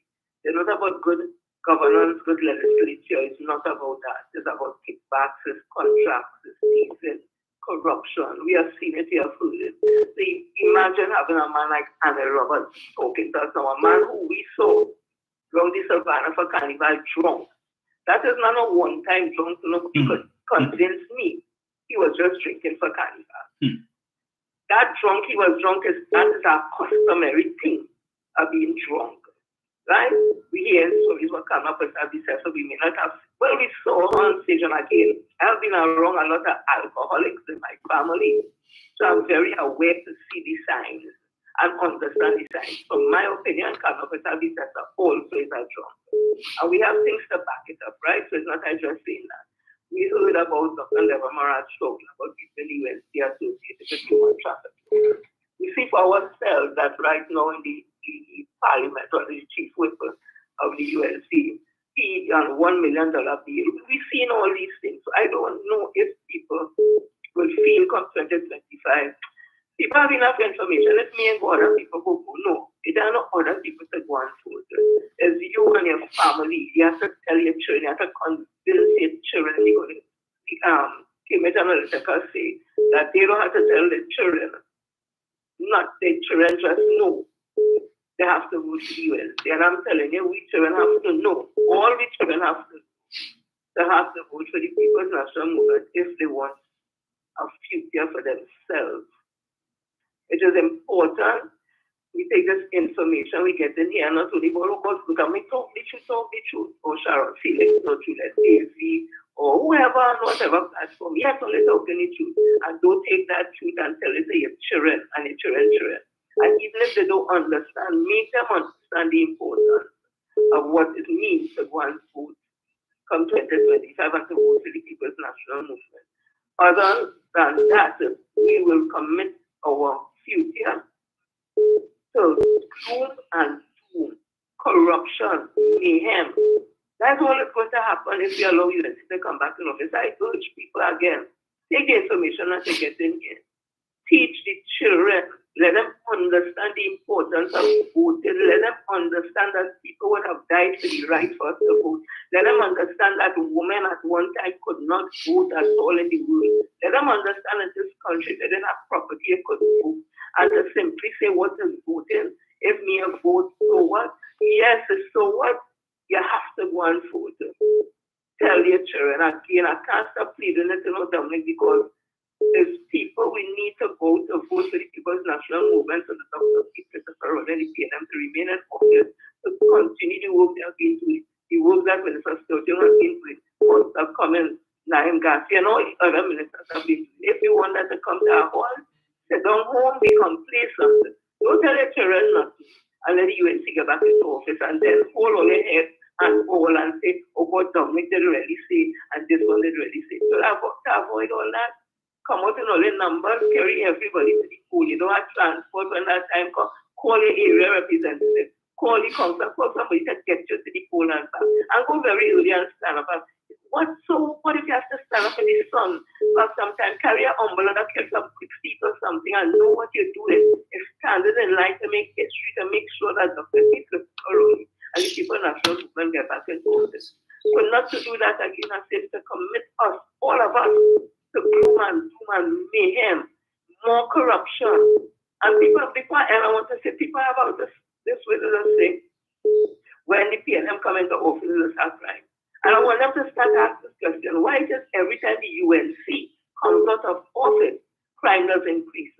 And if you look at the history and the tenure when they're in office, it will make you understand why crime will increase when they come out of office. Because the gravy train will have dried up. Because the gravy train was sharing gravy all over the place loose. While I'm taking the big amount, we see it as Adolphus Daniel. So we understand now when a PNM come into office doing things the right way, doing things the legal way, why it is will always have some type of increase in crime, because the people was getting the money normal and just they ain't getting that again, and I would have custom getting, they have to get it. So let us be conscious of all that again, and 2025 come out in our numbers and put it on the People's National Movement, so that they will have a clear mandate, not no 20 and 21 seats, 29 seats, 2 seats. That will be looking for, right? So Dominic, you'll have a blessed day and continue to do the good. Bless you. Thank you so much, Jen. Hello, good morning. Hello? Dominic! Oh, Lord. Leave it here. You have to like to call twice. Yeah, I know. But I was glad you read that. Uh-huh. So I can tell you what it is Dr. Rowley did. Uh-huh. Let me tell you, Dominic. Mm-hmm. He gave the farmers in Tobago a bag of money. Mm-hmm. Dominic, he gave them a bag of money. Mm-hmm. encouraging them to plant more. They dig wells for the farmers so they can get water to wet their plants. People start running that talk in Trinidad that the farmers in Trinidad dipping out water from drains to wet their plants. Every time Dr. Rowley go to Tobago, he used to say Tobago used to feed Trinidad. A lie, Dominic? No, quiet. I listen. Every time he go to Tobago, he said Tobago used to feed Trinidad. And that is what he wanted. He wanted Tobago to start back to feed Trinidad. He gave them a bag of money. Dig wells for them to get water to wet their plants. And people started running to talk that the farmers in Trinidad, they get out water from drains to wet their plants. Dominic, oh dear, oh boy, I will leave it there. Leave it there, lost man. I try to understand what was the point you were making with that, but yeah, I'm drawing blanks right now. I don't understand I'm confused because I know and I saw that between March and May of this year, the government of Trinidad and Tobago gave $8 million to the farmers. In fact, 80 farmers received, in Trinidad, not Tobago, received checks of $100,000 each. These are existing farmers, and we're not talking about homestead. We're not talking about the shade house program in Chagaramas, which, by the way, the first cohort of young people who utilized that facility, I think over the weekend, I saw Foster Cummings post up photos where they were selling their produce. So if it is that you don't have land, but you're inclined towards agriculture, the shade house is for those young people. And they've already started to reap their products and selling it and making money already, right? So this thing about Trinidad farmers taking water from the drain or whatever it is, he's not with that one. Brian, go ahead. I'm confused. I don't know if you could explain it to me, Brian. You alone confused? I feel he confused, more confused than you. Because you see, Dominic, good morning to you and your listeners and callers. You see, Dominic, Dr. Rowley rented space between his two ears. And it's very small, so you're going to imagine it's nothing else to go there. That's why he is confused. And the whole point of the matter is simply this. Dr. Rowley has explained, and I mean, so many times to us, ad nauseum, that the food import bill is too high. We imported close to $7 billion every year in food. And what he's trying to do is to say, listen, we can feed ourselves. And he recognized this when it had COVID. And people did not want to give out anything rather than hold it so that they'll be able to feed themselves and their family. That's what he was talking about. That we don't have the kind of land space that some countries have in order to commercialize agriculture on such a scale as to support Trinidad and Tobago as a whole. That's what he was talking about. So what he is saying, listen, what we can do, we can sustain ourselves by getting more people to do agriculture in a more modernized way with the share house issue, with the processing plant down in Moruga and so on, yes? And the packaging and modernizing of it, get it on the shelves, and even assist them if they want to go outside of Trinidad, like the CARICOM and so on. This is what he was talking about. But to go commercial internationally, like places like Brazil, even to a certain extent Guyana, we don't have the land space for that. And if these fellas who will stop renting space for Dr. Rowley, they will understand. Because, for example, in Brazil, you could go and look it up. Brazil exports agriculture is $180 billion a year. And do you know why? Because Brazil's land space is 3.29 million square miles. Million. Guyana's land space is 83,000 square miles. You know, it's Trinidad square miles? 1,934. But these fellas wouldn't look at that. They wouldn't look at that at all. But they would open the mouth, the boca, and talk stupidness every day. But one try to understand what Dr. Rowley attempts to say when he talks about we cannot commercialize agriculture on that such large a scale. They will never understand these things because you know why? They don't do research, they don't check, they don't look at certain things with respect to agriculture because they have on blinkers. And when Dr. Rowley speaks, they twist it to suit themselves. What I see. Dominic, let me tell you something.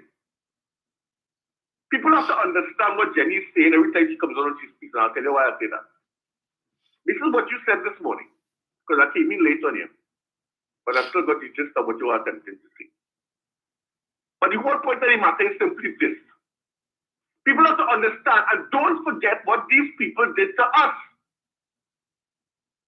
The overdraft on the exchequer is $23 billion that we have to pay back. That is borrowed money. $23 billion. What was it used for? Up to now, nobody cannot tell me. The $16 billion from NGC where they could not give their employees the Christmas bonuses that they normally do. Gone. Where gone? This is billions and billions of dollars. We're talking about $23 billion that we have to pay back. One, the South class, we spend $7 million every month to that family consortium. $7 million. And they are not even supplying 20% of the water we need on a daily basis. And that is for 24 years. If Kamla Persad gets back inside of there, you think she going to renew that contract? Or she going to say, well, it go finish jet now, all they do with that now. $14 billion TT dollars. So a family consortium is what we have to live with. Nobody don't even talk about that. They don't speak about it. You know why? Because they don't want nobody to remember. This is what Kamla Persad-Bissessar did to us. And if she goes back, what do you think she will do again to some other close-knit family? And all of those who are trying to get in there because they know that they could get away with it because our judicial system is so goddamn slow. And when they could afford to come out on social media and go, oh God, 10 years this going on. We're talking about this 10 years ago. Because it is so slow. And if it is Minister Young, SC was talking about, they had the evidence so many years ago. What is the DPP doing? Why we can't get some sort of justice with respect to this issue and this minister? Yes, I know something has started and the wheels do turn slowly. I agree with all of that, but at the end of the day, we're giving them room for them to roam, for Guti to run. That's why they could afford to talk. Because if this man was before the court physically today, you'd have never hear them talk about live sport. Never. And we have to understand what time it is. Because if they could afford to thief and they did with EMBD, they borrowed money on short-term basis. Because when I remember when the Minister of Finance got in there, he said there were loans, there were 3 months, 6 months, and 9 months loans that he had to go and restructure with the banks because they did not have money to pay. They didn't have any money.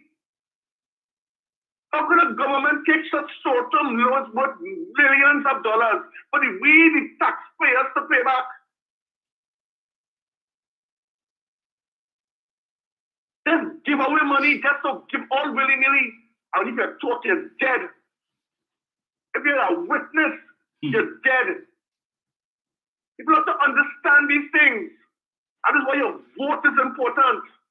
Because now that they know the road, when they get in there, what do you think they're going to do? What do you think they're going to be holier than thou? No, they will not be. It will be worse. and they already have the media in the back pocket. Because this man comes out every single week to talk nothing good about Dr. Rowley and Trinidad and Tobago, Ralph Farage. Week after week after week after week after week after week. So we have to understand what time it is. And we have to ensure that they do not get back in office. I don't care if we win by 1 seat. Once we win, and I hope it's more than that, so that the government will be able to do more. Look at what happened yesterday. On the news, it was said that they're going to build this, they showed you a picture of what they envisioned for the home of Pan on Wrightson Road. I hear people, well, normally on UNC field always asking what people say. People say they're going to spend that kind of money to build a home for Pan when they could do something. Why is something else they could do with the money? When they give a man a whole set of land in Boracay grounds to do some good, what are you doing with it? He helps himself. Nobody is talking about that. Huh? When they give people money down in deep south, each member of a family, because they say they want to run the road through where they live in, get millions of dollars, and the government has to come and fight to ensure that they get it back or don't get it. Nobody is saying nothing. When they give OAS almost $1 billion to go home with a highway that they never even got close to finishing. People don't even talk about these things. Only PNN talking about it. Only this government talking about it. But to build the home for Pan, imagine they give them land up their Twin City side, past the Pan Bridge. Nobody gave it to them. They're talking about it. Close that election in 2001. That is when they got that land. But it was never theirs. 2001, they get a piece of bush. I said, I do home for Pan, but they never really got anything. But they got it close to the election. That was for votes.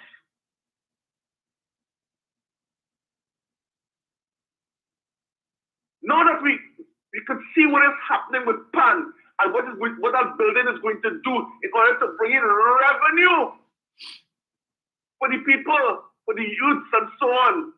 And you're also restructuring Panyards. They started with the barn on the hill that's no down in town, so that they'll be able to open up little stores and so on, so that people can come and spend a little money and practice and rehearse and so on. It's making the Panyards more viable for the youths and not just steel drums there, just right there. They have other things there, activities going on. In order to develop the people. People say that, oh, there's too much money to spend on Pan, too much money. But $23 billion missing and nobody is talking about it. Missing, gone, borrowed, stolen, and we have to pay it back for years. And we don't even know what the hell it was used for. Nobody don't talk about these things. I go listen to these people. I want to that to be going, they better go and vote for the right party, because if you all don't, this UNC will come back and the people will be worse, because they will start from day one and they will not finish for 5 years, 3 months, and 40 more days. And this time, I can guarantee you all, the IMF program will be so hurtful and people losing their houses. Remember 1986? We lost cola, people lost the car, the house, and all kind of thing. But this one will be just like that. Do not forget your past, so you can remember what can happen to you if you don't do the right thing for the future. Especially where gas is going to begin coming by 2026, 2027, when we will be earning billions of dollars. The USA cannot wait. All this work done by this government to ensure our future for the next 30, 40, 50 years. The UNC can't wait. They are rubbing their hands to get their greedy paws on it. And to ensure that none of them make jail. We know what we have to do. Get busy, understand. Thank you, Dominic. Thank you, sir. Right. So we'll take one final one as we head up to 9 o'clock.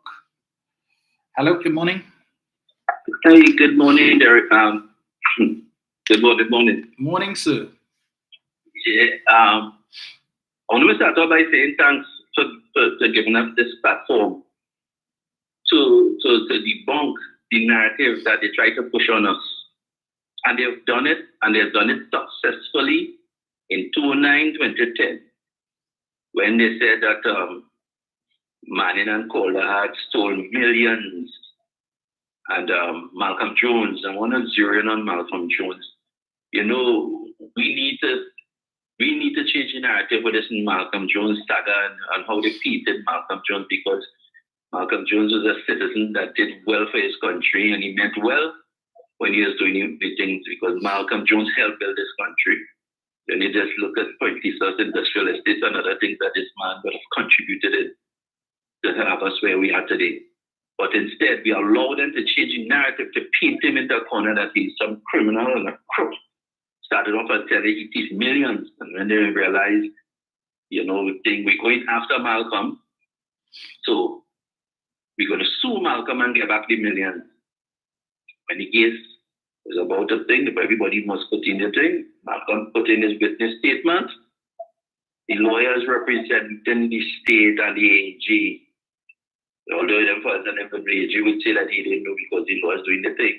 But if I am saying that you're my friend, for a senator and this one and that, and the team that are bringing, because we're going after Calder Hat and we're going after Malcolm Jones, and Calder Hat said, okay, we're not ready for my right yet. He never even responded to Calder Hat. And Malcolm Jones prepared his witness statement and waiting for the case to call so he could defend himself. It never reached. Why?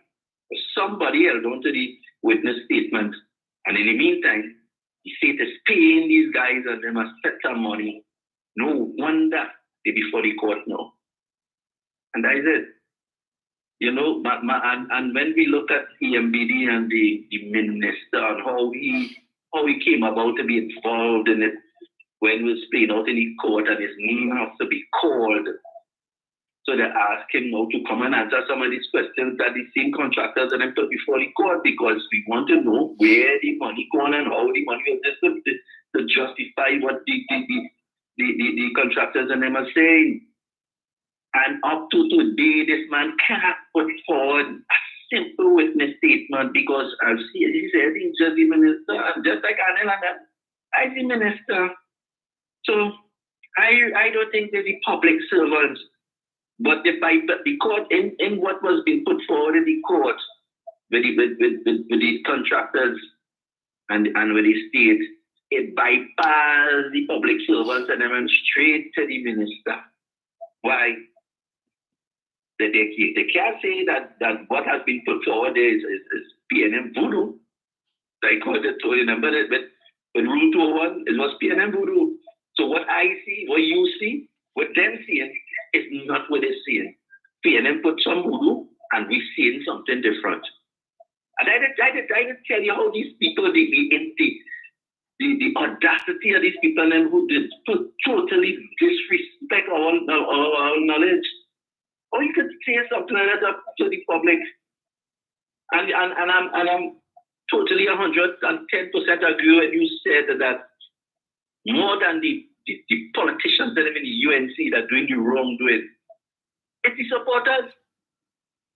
They know when the information come out and they read it in the papers and backed up with serious evidence of wrongdoing and things, and this two-pole man come in and he's saying that and they regurgitating, because he said that now they come to tell people that what he's saying is true and they think, because to take an example I just proved it there.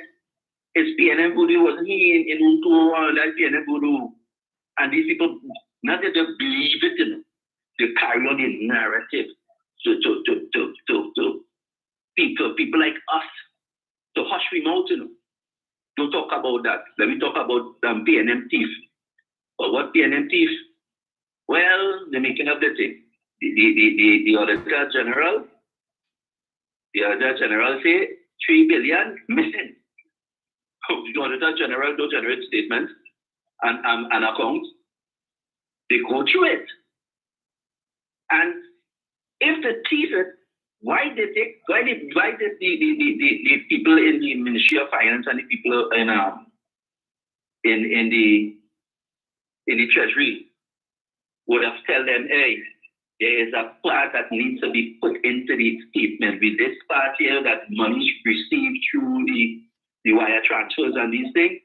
These are the money from the Ministry of Works and Transport, the Ministry of Health, and all these things. Whether do you pay through a card or you do a money transfer, this is the money that we gather here. It was not included. Look at here. Go through it. The job of the auditor is to take it and go through it with a fine-tooth comb and put it in there. But the Auditor General decided that she's not going to do it. You know why? Because she tells herself she's a CFO. She's a Chief Financial Officer, and what she says goes. And hence the reason I say that's why she has to block it. Because if she knows there's something wrong with it and she thinks that she should have brought forward whatever information they have of wrongdoing and be a witness to what she says. So people who they claim tried to thief the money would have been held accountable. And the place to hold anybody to the highest accountable of everything is in the court. But she failed to do that. In other words, she blocked an investigation into how did she come up about the money steal, the money missing, a matter of fact. You see, and I said, because they keep changing that, to put that out there, that's input and a thief and money, because rich importer, it blew past everybody in the finance ministry, it blew past everybody from the treasury, it blew past everybody and think of Imbert thief. So Imbert was able to use these people, a whole set of people, to thief $3 billion. This is what they're telling us. We are fools that they think that we are. And they're still running with that narrative today. You go up on Facebook, you hear them talking about that. They thief $3 billion that was missing. And the Auditor General picked up at it. When the Auditor General didn't know one thing about the money, but until they tell us, hey, this is it. And as I said, an auditor job is not to create finance accounts and all these things. They don't generate these things. They come from the people you put in the Ministry of Finance that take all your accounts. They generated something, and the Auditor General goes through everything. And for one main reason thing is to ensure that taxes on that money is correct and paid. That is why the UNC and them, with a lot of the ministers and them before the court today. Because when an auditor already got things missing, they had to go through it. But anyhow, I want to say, thanks again, because you see that narrative, them first, them coming, they come real hard with it. This, you see, 2015, 2020, they're going overtime. They're going extra turbo. They put in the turbo charge with nitrous, and they're going things is real life. And if we do debunk the lies and bring forward and put the evidence before for the people to understand, because they're tricky. They're very tricky. We would know, and compared to 2015 and those things, that we didn't have a proper platform to debunk that in 2010. Money thief, caller hat thief, this one thief, that one thief, and the AG who was supposed to get all the evidence, to get pass it to the DPP and the police, and then to charge caller hat and money. He had to face court for criminal conduct in our country. Are we going to move back in and further them again? Madness. Thank you very much. Thank you, sir. Right, so just need to extend some birthday greetings to a few of our loyal listeners. Let me see who we have here. Right, so let me say happy birthday to Miss Florence Bazi. I didn't see her on this morning, but I know she's our usual listener, so she is celebrating her birthday today. Happy birthday to you, ma'am. Alison Samuel, my good friend Alison, also celebrating her birthday today. Happy birthday to you as well. We also have Mr. Michael Bernard is also celebrating her birthday today, and Miss Jacqueline Phillips. So to all of you guys, have an enjoyable one, maybe memorable, and eat cake and so on, ice cream and stuff. For me, let me just play one thing someone sent me. I told you all, she put some licks on Gary last night. Gary couldn't sleep. No rest for the wicked. Every national security minister the PNM has appointed in the last 9 years, everyone has failed. Every commissioner appointed by PNM in the last 9 years, every commissioner of police has failed and got fooled. Because if in 9 years is over 4,000 and over 4,000 murders, it means every commissioner failed. Every national security minister failed. The only things that caused a slowdown in the crime was COVID-19. And because of the lockdowns. During COVID, we saw a two-tier policing, two levels of policing, where the eater food fake elites, friends of the government, they were allowed by the police to have pool parties and weddings. Did you all know that? They could have pool party and wedding, What you say? big wedding, endless cars park up there, not a policeman come to do anything. Instead, what were they doing? The average citizens were harassed, terrorized, fined, ticketed for being in their private cars with family members. Or if they were having a family get-together in their own home. Yeah, so Gary is not pleased. All right, so I guess any hope of an alliance between the two of them as of now, yeah. And then I see there's this new group, this disenchanted or disaffected UNC supporters have now formed a new political party called Up TT. Yeah, so we'll see where that goes. We'll see where that goes. It ain't fooling me, but anyway, I mean, I know I have this affection, well, we'll see, but yeah. Last call, Jenny. Jenny. Yes, Dominic, just to prove my point that I was making, not that I really have to. Kamla Persad-Bissessar still at the National Security Minister of the government, government that would have feel, right? Kamla then have 5 National Security Ministers. Yeah, she did. Okay. And she also spoke about the cause of COVID-19 crime went down. Yeah, it's not because of that. SOE, and because of that crime also is going on. Right, so that's the point I'm making to people who listen. They come in with what they say is facts, but it's always have something to conquer that is the work we have to be doing out there. So what that foolishness she talk about, but them had 5, and who she put one was that strategic, and the list go on and on. And what happened? In fact, it escalated so much. She had to call and state of emergency. But you know what she did? In that state of emergency, look up 8,000 African youth from around the Nelson and Piccadilly Street and all that. 8,000 African youth. And you know we get that figure? Senator Paul Richard tell me that. You know who tell me that again? Don't scanty tell me that. So we know for a fact it was 8,000 African youth from the same areas that has want to come and say they want to help now. And they lock them up without any charge. It was arrest them, we go charge them later. That is 8. I want to understand in any other country, if you lock up 8,000 African youths in that amount of people, that country will face racism, discrimination, and prejudice. They will be marching all over to have them released. But you know what they do? The same attorney general who say, tell the police, lock them up, you go to find things to charge them with after. He come back with out of office and fight case for them same fellas and them against the state and win money. Guys is thinking of the UNC. And I've been thinking of that since back in the day at HP Singh, Lala, Kapalzia and all them. They just modify now. It was PDP, then DLP, then SDLP, Club 88, ULF.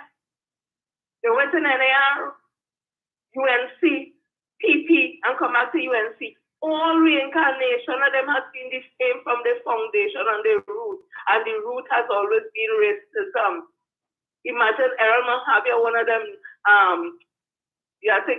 Mahatma Gandhi say that Indians are more superior than Africans, and if that is a man who stood in the world as an Indian leader, freedom fighter and all that, and he said that back then, and it come down to Padre Saga Maharaj and then come down to H.P. Singh, when H.P. Singh say, they don't want to mix in this country, no Indian and African together.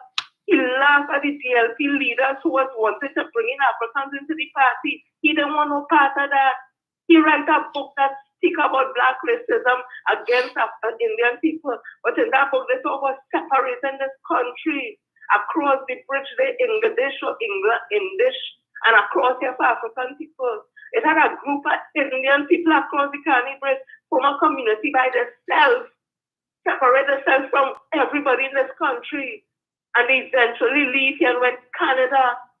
We had a sitting member of parliament, Tobago, unknowing it is a lie where they were saying it's African men raping Indian women, and the evidence it was Indian men putting on African wigs.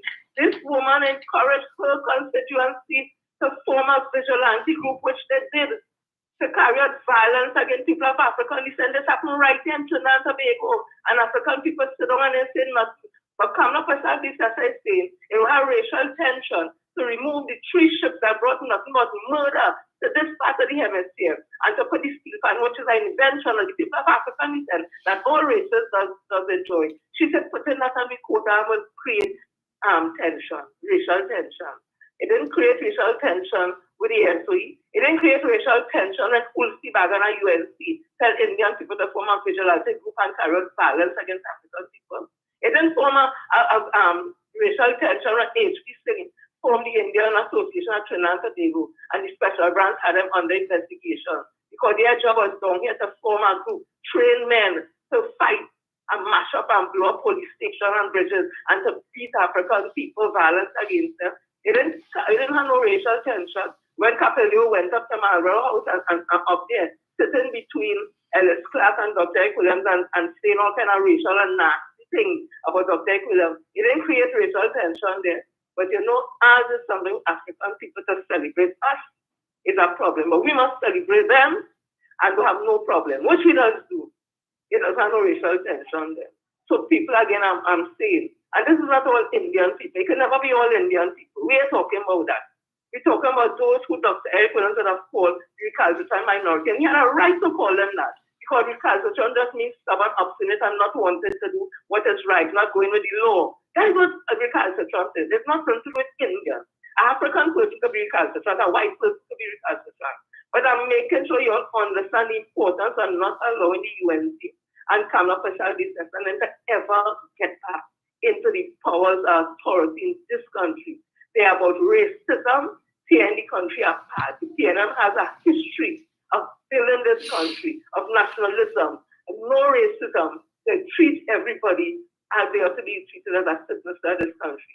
The PNM do not have a history of discrimination against people of Indian descent. But some of the leaders would have taught their disciples that the PNM and Dr. Eric Williams hate them because he called them recalcitrant minority. A term that was used by Nehru, who was the Prime Minister of India, talking about the Indians in his society who will behave in a particular way against what is right and what is the development of India. He called them that.